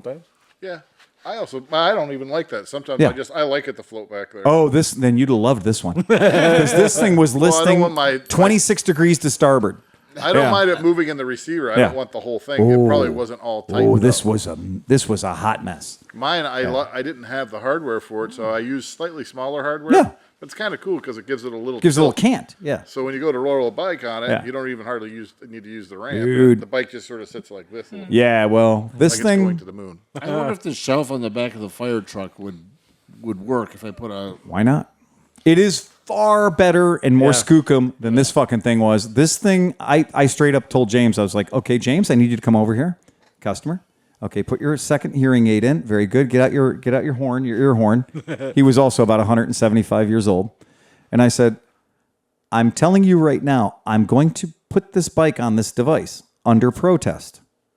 If it falls off, I told you not to use this. Did he make it home? James told him to call when he made it home. Oh. We used every strap in that guy's arsenal. And when I got done strapping this thing to this device, Look, a mummy. then the dude came out and he found a couple more straps and he put some more straps on, or I wouldn't have put them on because whatever, they would do nothing. Sounds like you just should have just strapped it to the car and not even used the thing. I really, man, this is an example. Hey, look, man. I kind of want to put a rail on the front of my $500 pickup truck. Just Yeah, why not? weld it right to it. It can just live there. I had on one of my old trucks, I had the loops. So I had the wheel loops that you used to be able to get everywhere. I mean, Dixie International used to sell those wheel loops for $40 for 2 loops. Yeah, they hooked over the bumper like this, Yeah. right? Yeah, they hooked over. If you had a steel bumper, they just hooked over the Bruce front. has a couple. Yeah, and there's nothing high tech about them, but like a Trail 90 That's makes why the Trail 90 every handlebars turn. Exactly. You can flip Exactly. the cam lever, Yep. and the handlebars turn this way, and it can sit right on the back. Right on the up loops. and real tight to anything. Perfect. I mean, literally what it was designed to do, and it makes it that much cooler to show up anywhere with your front impact device is a Trail 90. I would just leave the bike. I have a couple bikes I could just leave on there. Just all leave the them on time. there all the time. Extra bumper. I like, you see the old the European Scrambler videos and stuff where the guys just like in the trunk. in the trunk, or they'd have the front wheel just hanging off and the back wheel was rolling behind it in neutral the whole time. My dad had a thing like that, and all it was, it went into your receiver, and it was a rectangular thing, and the front wheel went in, and it went across, and but and you could short distances. Yeah, I mean, I wouldn't go down the highway with that. well, I'm sure he did. The device that you're talking about There it is. is this, and $90. Yeah, right. yeah. Oh, shit. so here's where these things fail. My friends and listeners, this is $90, and this one is more expensive because this one has the bike levitation system, so that like once you load it, like you literally load the thing into the bike and then you pull that lever and then it raises the bike up. Okay, but It's the same company that made that dude's because it has about 600 bolts in that thing as well. well, here's the problem. You will notice that the forks on the motorcycle are not in their normal forky configuration. That you're now doing a wheelie, right? The bike is doing a wheelie. The bike thinks it's doing a wheelie. The pivot that is normally associated with the trailer would be vertical. The car turns to the right, the trailer remains upright, and the car turns to the right. Shit. Now what we've done is we have literally a 45-degree angle now. A 45-degree angle between the motorcycle and its upright going straight down the road configuration and not. When you turn the car hard to the right, the motorcycle now lays over on the right-hand side. And so if you turn the wheel on the car, lock left or lock right, the bike is essentially heeling over far further than it would if it was even on its side stand. Oh, yeah. And we have seen these things when you go hard lock left or hard lock right, where the bike is now flattened out. Wow. And there's a pretty good video somewhere that you can find if you look for more than a second. Also, I mean, you're not reversing it all. Oh, you're not reversing. Forget about reverse. Forget about You it. can't reverse. Oh my God, you can't. And so like in the plus column, those things are great because they're super small. You can keep them in your truck and they're not a big deal. Okay. But this image right here, this is what you should be paying attention to. Yeah. Right. So when you are looking at, this configuration, that's the fail point. The fail point is that the bike is leaning over far too much when you make a hard right or hard left-hand turn. That's exactly the problem. And that's something that you should be aware of because you own that motorcycle. And you probably don't want that motorcycle to get super duper fucked up because your broke ass only wanted to spend $80 to haul it. But yeah, but that is something, and just be aware of it. And I've also seen this configuration, which at least on this one, this does solve one consideration because this motorcycle in question. Oh, it's backwards. Okay. Well, because this motorcycle has an automatic transmission. Oh, yeah. And here's a little safety tip from your Unkie Phil. Motorcycle variators do work both ways. We tested it. Okay. Yeah. So the motorcycle, and these are bloody expensive. I mean, we're talking, these things are $725. And for $725, it doesn't have the dignity to even lift your motorcycle off the ground. You could get an awesome trailer like Dan's. Exactly. Right. Yeah. It's absolutely true. But why I wanted to bring this to your attention is if you have an automatic transmission motorcycle of any variety and you spin the back tire fast enough, the clutches will engage. Right. Because they're centrifugal. They have no hope except to not to. Right. As you rotate, so when you spin the back tire, the clutch pack in the back, the final drive, is spinning. And when it gets to any velocity, those clutch shoes will engage. It doesn't matter whether the power is coming from the motor or from the tire. Right. The transmission still transmissions. And what you don't want to do is have the transmission transmitting power to the motor. Right. Well, you're going to be charging your battery, right? Yeah, right. It's game on. Breaking everything else. Yeah. But this is totally not worse. I got an Instagram ad that I didn't buy the other day. And it was a little thing that you can keep underneath your seat that looked like a mini roller skate. And then it had Velcro. And so it said, if you get a flat tire, you fold the wheels down and put it underneath your front tire. And then you can just ride away and ride home to safety. What the fuck are you talking about? I'm not kidding. Wait a second. Yeah. On a motorcycle? Yeah. Yeah. No. Yes. No. Yep. It was an Asian guy on it, and it was small. And it was like probably a 125, but it showed a flat tire. So he took this little roller skate looking thing, folded the wheels down, and then strapped it to his tire and was like, day saved, and just drove away on this fucking thing. No. It looks like the old add-on skates for your shoes. Yeah.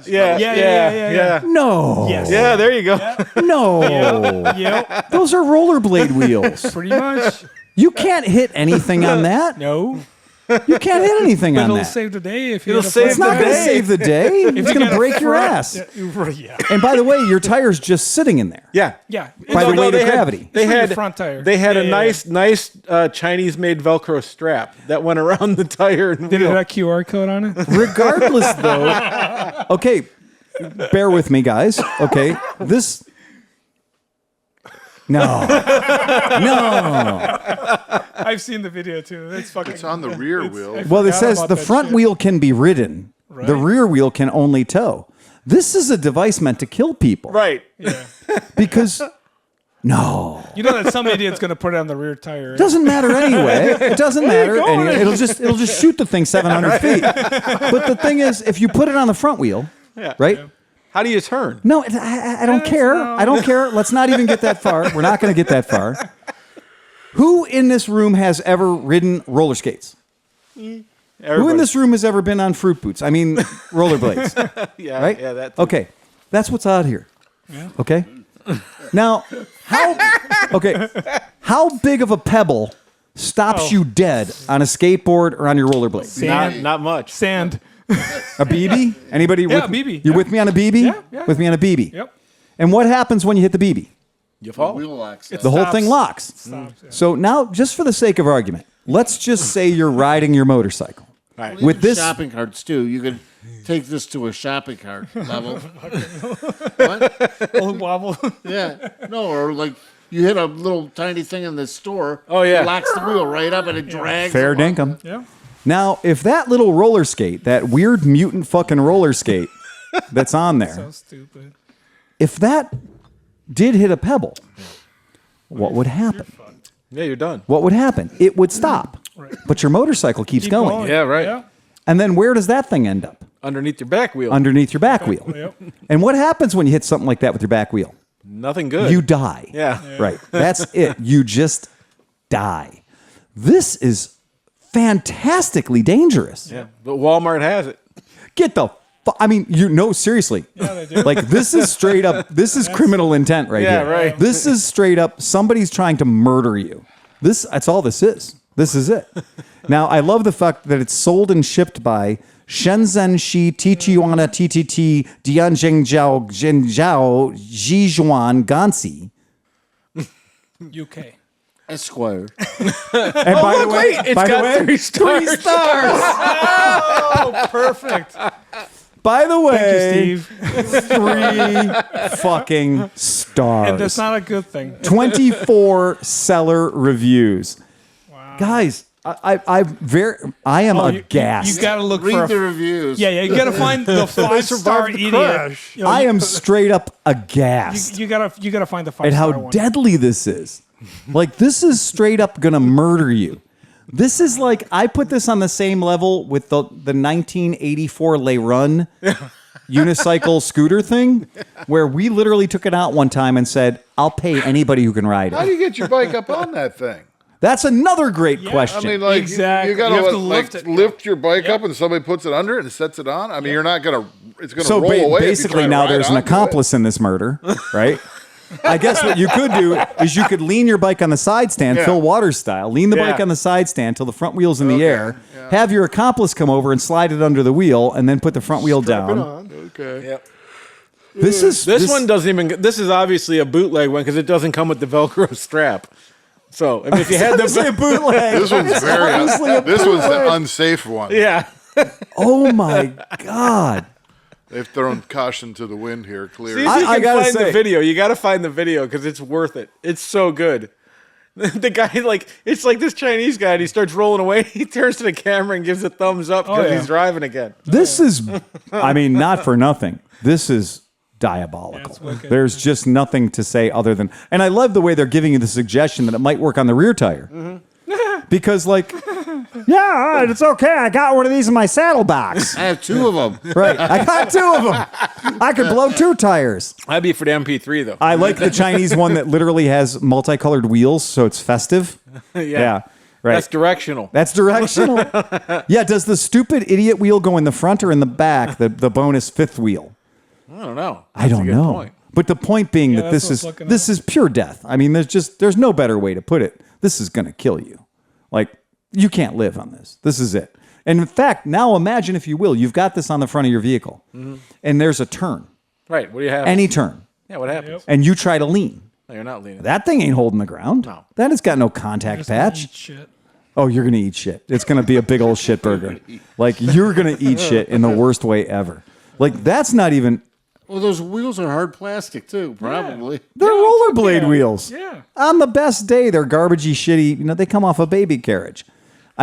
First thing says, good quality material. First wheel tube damage punctures. So, wait, we got to read that. That's brilliant. That's what I'm looking for. The Wait a Yeah, second. if you can find the ad. reviews. Yeah.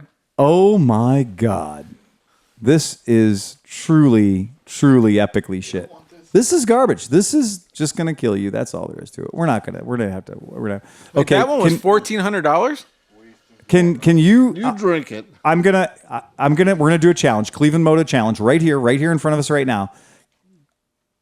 Oscar, Puncher. So very. read all the words. Good quality material. First wheel tube damage. Puncture so very useful. First wheel tube Oh, damn it. puncher, so very useful. Oh my god. Can stay together in the bike. Four-wheel supported roller. So, folks, It has 5 wheels. Why is? Oh my god. folks, if you buy There's this, a bonus wheel. this is voluntary Darwinism. That's all this is. Yeah. Dude. This is straight up forcing yourself out of the gene pool. Musical guest, first wheel tube damage puncher.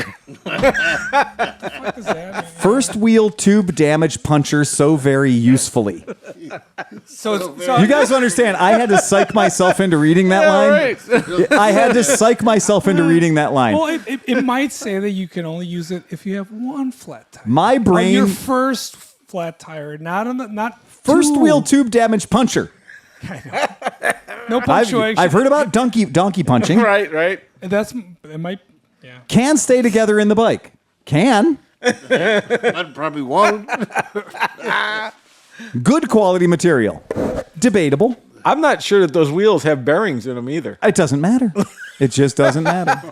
It just doesn't matter. You know what this is? This is how China's going to win. This is it. If you want to know how China's going to win, it's Yeah. not COVID. No. It's not Wuhan. No. It's this fucking That's device. what the Chinese tanks have. And by the Requires way, someone dumb enough on this end. does anybody want to take a look at this device? Is anybody looking at the screen right now? It's $1,400. What's the price, gentlemen? $14.99. And that's a discount, 81% off its regular Mercedes price of what? $7,900. Come on, dude. We got to be. No, I'm out. I'm not reading anymore. This is meant to kill people. That's it. So fuck you, China. I mean, well, except for all the people that host the podcast and, the computers that we run on and everything else. scumbag. Yeah, Clevelandmoto gets some weird virus that, only takes out Clevelandmoto. It could It happen. only takes out your front tire. So you have to buy that thing. We tried selling them something to kill them on their bike. They're listening to you on the TV right now. That's what I was joking. I was like, yeah, it's all the devices that are in this I room just want right to know, now. what Listen, I've used Google. Oh, they don't have Google. I was going to say, I've never met a translator that is that. What do they think they wanted to say? First wheel tire puncher.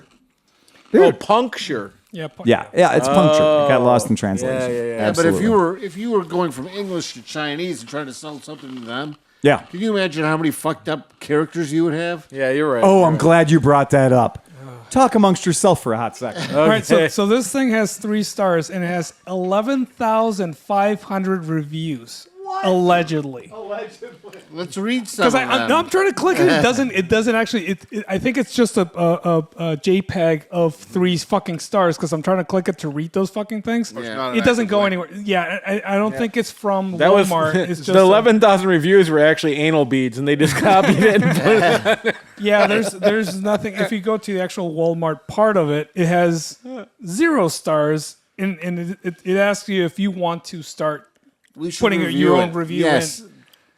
Saved my puncture. puncher. So from Walmart, it Save me says from my 0 puncher. reviews, 0 stars. I threw it at the puncher and it hit him in the Oh, face. I want to read those reviews so bad. I'm going to read all your reviews. Oh my God. I'll fight some reviews of this shit. It's crazy. Tonight, we're going to have a very special segment. Uh-oh, reading time with Phil. It's a very, very special segment. Oh, good. Whoa. In the description of Walmart, it says motorcycle car shifter, moving car carrier. Moving car carrier. The fuck, dude? Vehicle booster, flat tire cart, tire self-rescue. I love how it just gets trailer. more random. It's just for the clickbait. It just gets shit. more random as it So goes. it does. It could help your cars if you want. Just saying. If your cars are running 225s, All right, kids. 2.25s, I'm sorry. It's time for Oh no. Tales from an Owner's Manual. Tales from an Owner's Manual. Do we have to guess the bike afterwards? Yeah. Okay. So, I'm not making this up. This is not a work of fiction. This is from an actual owner's manual, a real owner's manual. That's probably been proofread multiple times. I would hope. Right. Okay. Periodic maintenance. Now, we're not going to do any English shit. That's not what we're about. That's not where this is going. I know you think this is where this is going. Yes. Or even that shit like from the old Haynes manual, inspect fuel tank with torch. That's real. I got that one over there. Okay. Or proceed gaily forward. Right? Yeah. Well, come on, the English call a flashlight a torch. And that's why it's in the Haynes manual. Right. Right. But that killed some motherfuckers. Right? Okay. Here you go. That's got a body count associated with it. Don't think it doesn't. Okay, here we go. The human race is doomed. Service interval. Engine oil. 600 miles. Okay. Replace engine oil. Fair enough. Fair enough. I think that's totally fair. To be fair. Engine oil. Inspect engine oil. This is the next service interval. Well done. You brought it in at 600. Clean oil put in. Right. Okay. 600. Sure. And if you want, we'll go through the whole thing. 600. Replace engine oil. Replace engine oil filter element. Inspect and clean engine oil screen filter. So it has a screen filter and also an engine oil filter. Okay. That's nice. Quality mode. Well done. Yeah. Inspect the braking systems and inspect the electrical systems and battery. That's pretty fucking cool, right? No problem. Inspect the brake fluid. Inspect the coolant level. Inspect the adjust the throttle control. Inspect the vehicle road vehicle road test. Inspect and clean the radiator. Okay. Inspect the wheels and tires. Inspect the steering. Inspect the fuel pipes, which triple asterisks replace every 4 years. Think that's a nice touch.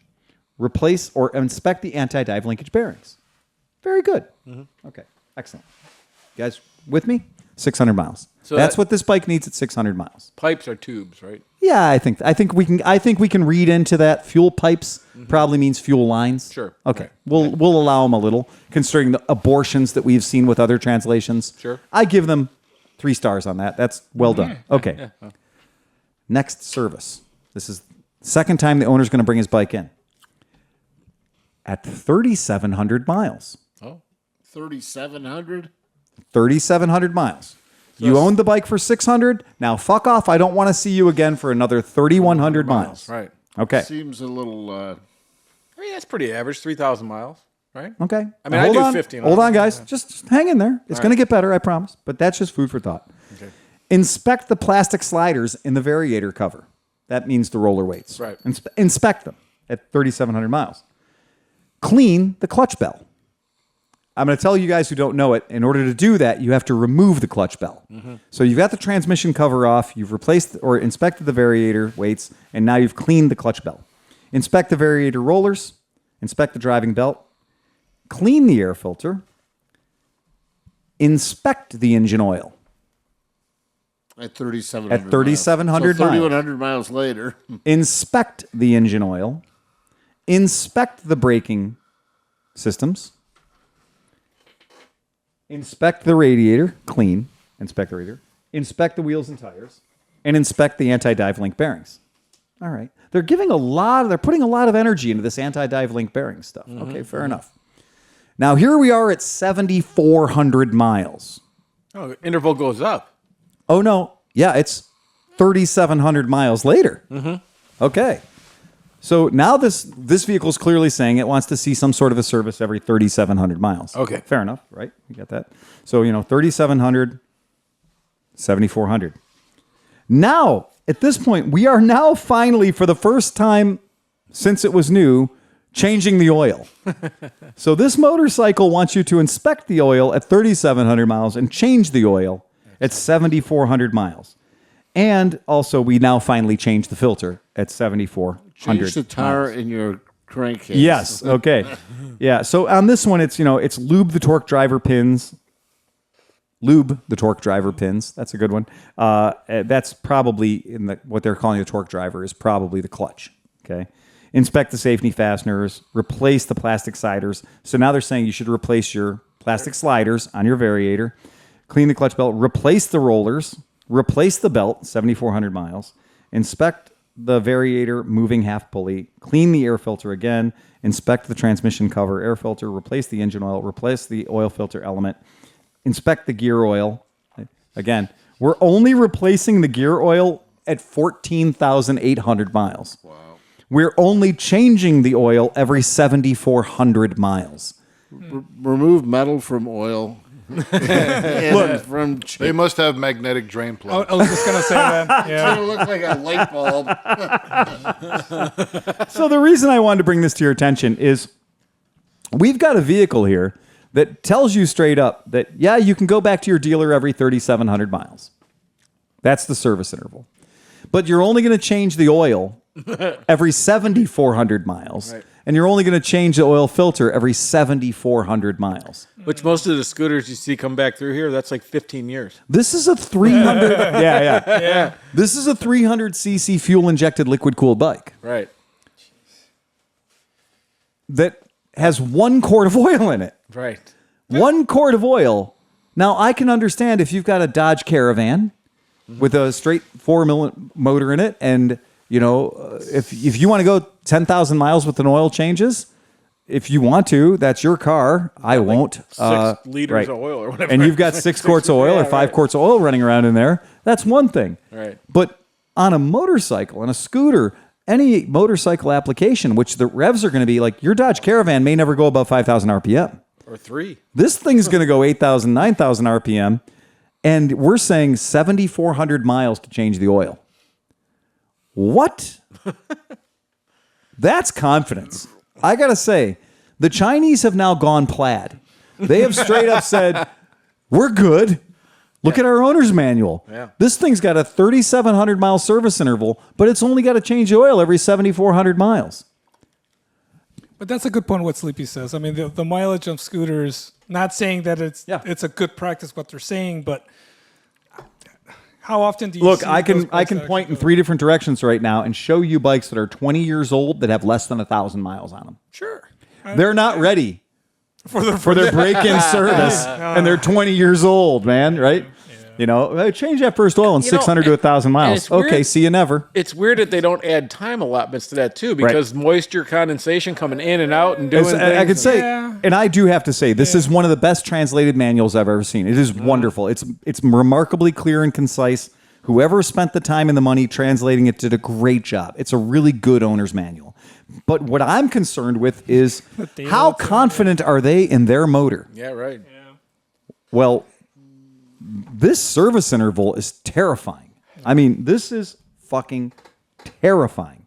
And it also, but this is my crazy thing for Steve and for our mechanic friends, is that they're calling for a valve adjustment as frequently as they're calling for fresh oil. Oh, good.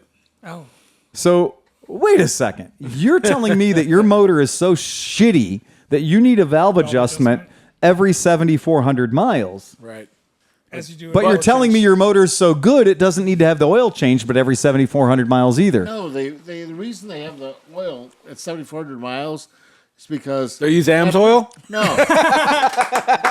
Nice. no. After the Oh, first wait a second. 1,000 Hold on. Let me miles- read this. Let me read this. Oh, yeah, it says the service schedule is only valid if you use AMS oil products. It's like 530 oil Right. when it starts out, and by the time you change it, it's like 5,100, and it keeps the valves quiet until you adjust them at 7,400 miles. Gotcha.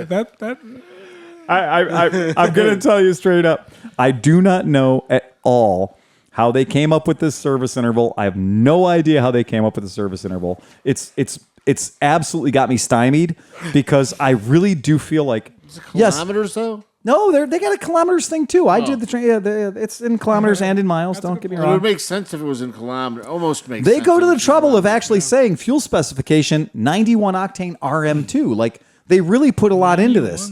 It says the oil. It specifically says JSO MA2 oil. Wait, like is this the I mean, same you're bike right that there, the original that came out? They were like, okay, the floorboards are 6 inches, so to make this better, we should make them 13. Yeah. And I love this that in the owner's manual, guys, look, in the owner's manual, it specifically says use only JSO MA2 5W40 motor oil, engine oil, with all the code numbers that you'd ever need.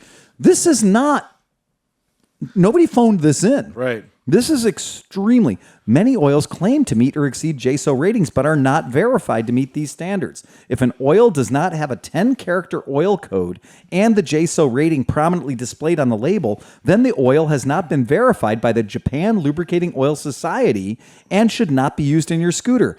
Hoffert would write this shit. AMSO meets those specifications. Oh shit. So I guess what I'm saying is there are parts about this, and it says like engine oil check, right? Yeah. It says start engine and run engine for 1 minute prior to checking the oil level. The engine oil fill access is located near the lower right side of the vehicle. It's extremely Thorough. considerate. Yeah. It's extremely considerate. It tells you how to adjust the throttle. It tells you, the throttle cable. It tells you how to do a pre-ride inspection. Like, this is a really fucking good owner's manual. What I'm concerned with is 7,400 miles on an oil change, because that gives the customer the impression of like 7,400 miles on an oil change. This is great. This is a high quality engine, except you have to adjust the valves more frequently than a Ducati. When I take my car to High Five or whatever it is, they tell me 3,000, but I usually go to 6. So I bet you I could probably go to 14 on this. It'd be the same thing, no problem. I'm not kidding you guys. We still don't know whether or not the bike is going to be great or not. We don't know. And then we're not going to say anything until we ride it. Yep. It's beautiful. It's a handsome looking bike. It is. The front part of it is the same size as like an original cool vintage Lambretta. The back part of it is not. It's a Beetle. The back part of it is the Hindenburg. They use the Hindenburg Beetle as the castings for the back of the thing. The front part of it is exactly Lambretta size. It's nice, yeah. We're talking about the Royal Alloy GP300S. The Grand Prix. So that's all metal? Metal. Did you sit on it? Metal. Yeah. Now, you can't take the side panels off real easily because there's things in there they don't want you to see. The underseat storage is awesome. The underseat storage is awesome. There's no underseat storage. Did you see a bump? No, there's a little kid underneath there oiling it the whole time. Did you see a bump on the size between the 150 and the 300? Yeah. It's a Dodge Caravan in the back. Well, we were from the previous one. were already talking about like, wow, the GP 150 has got a lot of junk in the trunk. And it was tall Like as fuck. the GP 150 has been haven't in seen rap this yet. videos. Yeah, the original one, yeah. Yeah. No, dude, the floorboard is this tall. Oh, yeah, but the original one wasn't low at all. No. You're exactly right. Was it scaled like... The 300 motor is bigger in dimensions than the 150 is, and you can tell. Okay. Right. So when they're So parked... there was a bump on the scaling on the... Yeah, the back... But what's funny is the front didn't get scaled up, Right. but the back did. And the weight. Oh, fuck. Trying to pick it out of the crate. Again... There's This some junk is in the trunk. Yeah. This is rap girl video, right? Rap video girl. This is Kardashian. This is something. This is something. I'm going to tell you straight up. It is. It might surprise. I mean, It's a handsome looking bike. I mean, even with this big ass, it's a nice looking bike. From the looks department. it's Again, it's styled. the front of it, to me, they nailed it. It looks really, really cool. I really, really like it. The back of it is like somebody literally threw a grenade into the back of a Lambretta. It's like Aunt Fanny. So, And Fanny. so after I sat Robots. on the Royal Ally, I sat on the Husqvarna. It's more comfortable and feels less tall. The Husqvarna. The Husqvarna Cafe Racer. yes. With a bench flat Right. seat super high in the air. that feels less The tall.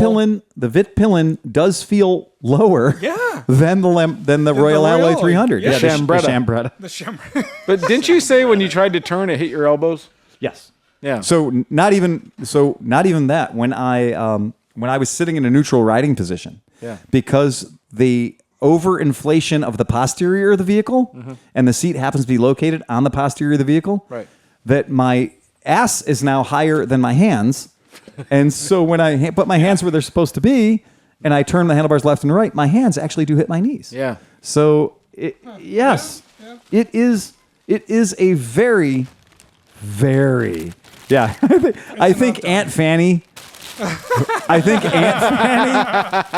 Aunt Fanny from the Pixar or whatever that was, Robots. I think Aunt Fanny is the spirit animal of the Shambretta. I really do think that is. He's blowing a panda What are bear. you doing? Oh my god! A rectal I exam. mean, it's not the first time. We've seen it before. The sham. You got a bad batch of helium. You blew him too I didn't much. tear into it enough. He must be at work. He's failing at tasks. Yeah, he sounds like Tim at work.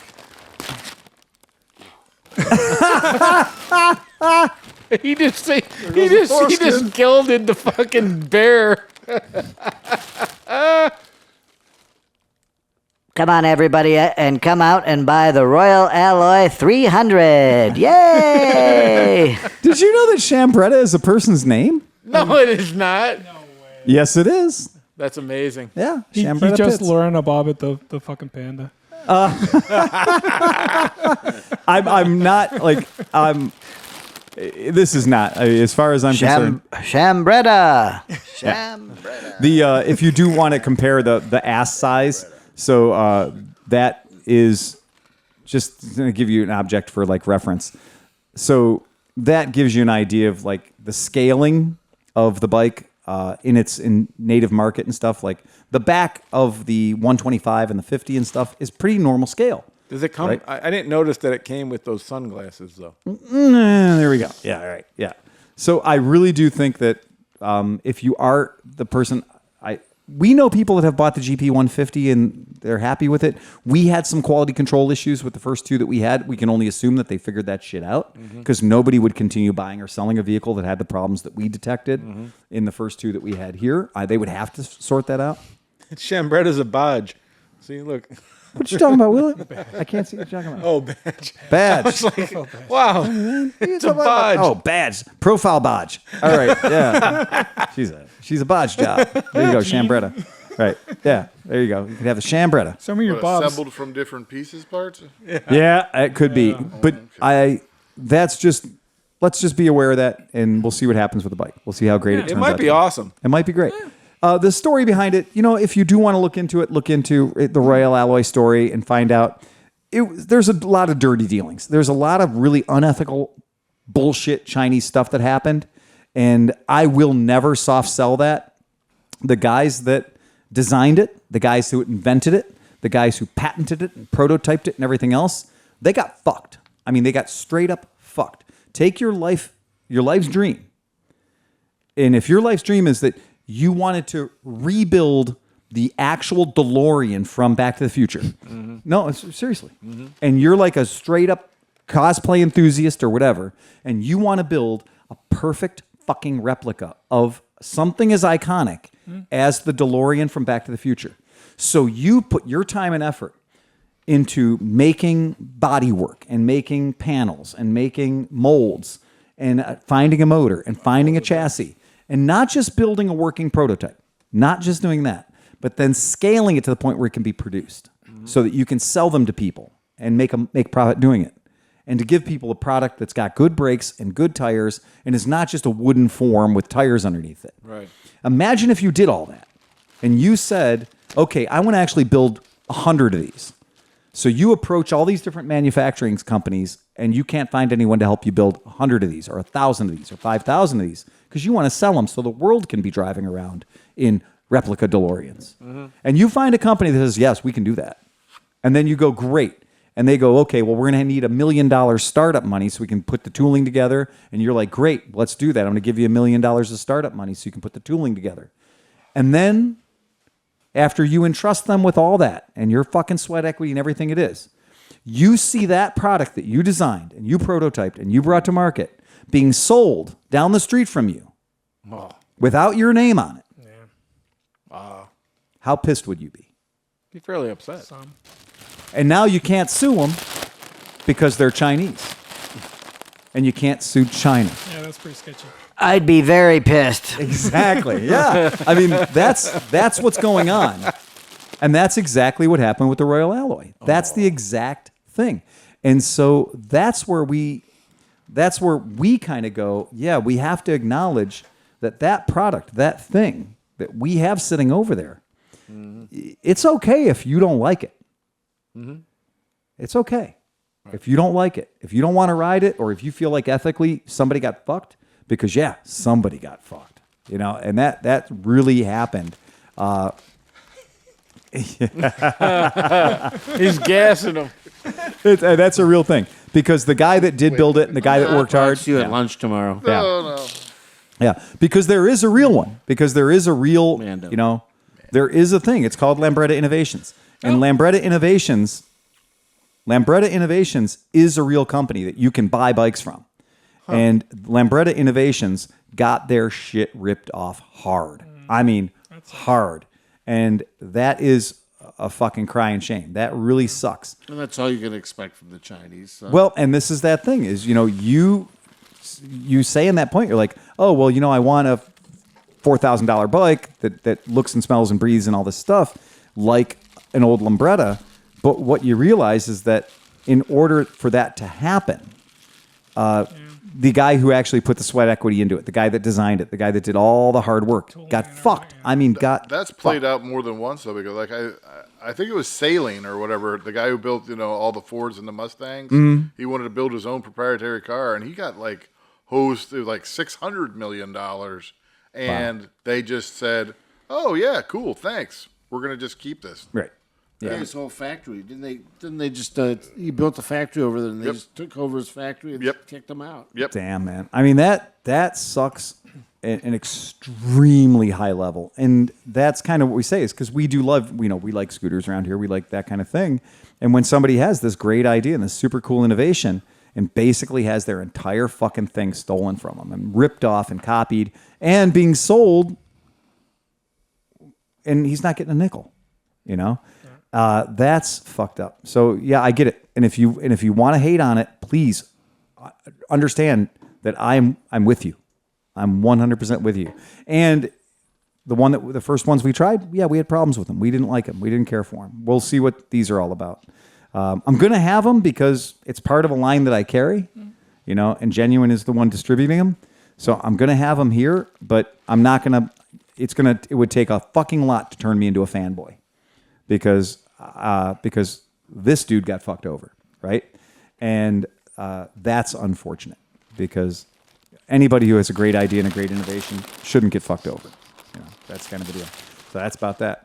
He got fucked. But you got to look at, there's been a lot of people that have gotten fucked over by big companies. You know, Harley Davidson probably has a whole fucking cemetery in their backyard. Tucker. Yeah, Tucker. Yeah, right. There's a lot of people. Invented the intermittent wiper. Yeah, the intermittent wiper, right? Yeah. Yeah, you're right. Yeah, that's Didn't he finally win when he was like 86 years old or No, something? but by then, Gibson's, Oh yeah.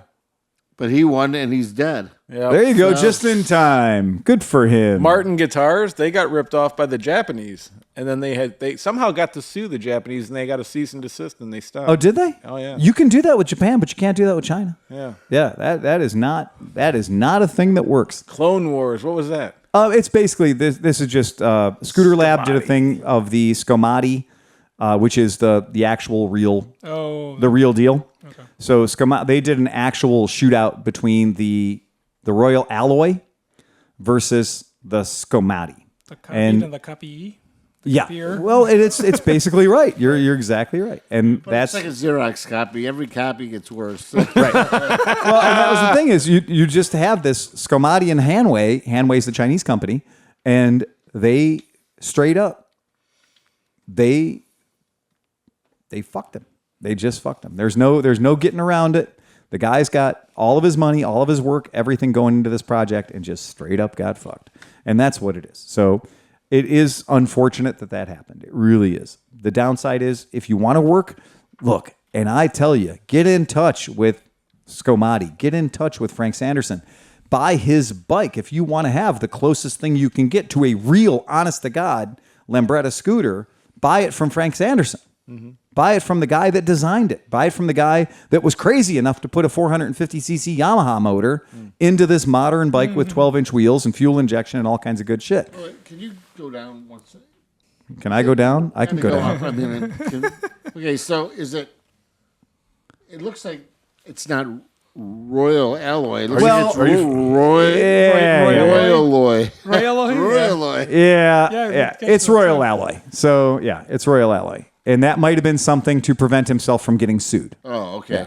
Yeah, whoever wrote but that. It is Royal. I assure you it's Royal Alloy. Yeah. It's a name that we can't figure out what it means. Royal Alloy. As though this alloy was christened by the Queen herself. Yeah, I don't know.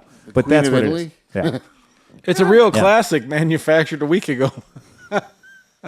Or actually 6 months ago. Whatever. Well, I mean, but this is the kind of thing we're talking about. Do you see what's in there, guys? That's a WR 450 or something. That's a 250. 250. Okay. 6-speed transmission. Yeah. Yeah. Yeah. That's a Yamaha motor. That's right? a Yamaha WR 250 jammed in with a giant Mike Hooney on it. Yeah. You know, how cool is that? Chain That's drive. fun. Yeah. That's a madman. That's a bike I would like to ride. That would wheelie. That would wheelie. That would wheelie to the moon. Yeah, but anyway, so there we go. So anyhow, that's my opinion. You may not like it. That's fine. That's what we're here for. But Paul Malici and Frank Sanderson over there at Scamati, in my opinion, they got fucked. They got fucked hard. And Paul Malici, if you're a scooter guy, you may have heard of a company called PM Tuning. Mm-hmm. So if you've heard of PM Tuning, which I have sent that motherfucker a lot of my money for exhaustuses and cylinder kits and everything else, that's Paul Malici. So Paul Malici and Frank Sanderson, these are the guys from Lambretta Innovations, and they literally do Lambretta Innovations. Wow. And we had the prototype from this thing many, many years ago, and it was amazing. It was rock solid. So worst thing I ever did was giving it back. So, but anyway, that's a big old lawsuit that's happening thanks to Hanway. So get on it. That's the thing. Anybody got anything else? Wait, John does. John, oh God, I'm just gonna keep going. No, but you got to do it solo if you're gonna. But he's got to get his timing right. So if nobody's got anything else for the podcast, nothing else. Nope. Okay, everybody, as a great podcast, remember to ride fast and take chances. Ba ba ba ba ba ba ba ba ba ba ba ba ba ba ba ba ba ba ba Press the red button. Press the red button. Ride fast, take chances. Ride fast, take chances. Ride fast, take chances. Ride fast, take chances.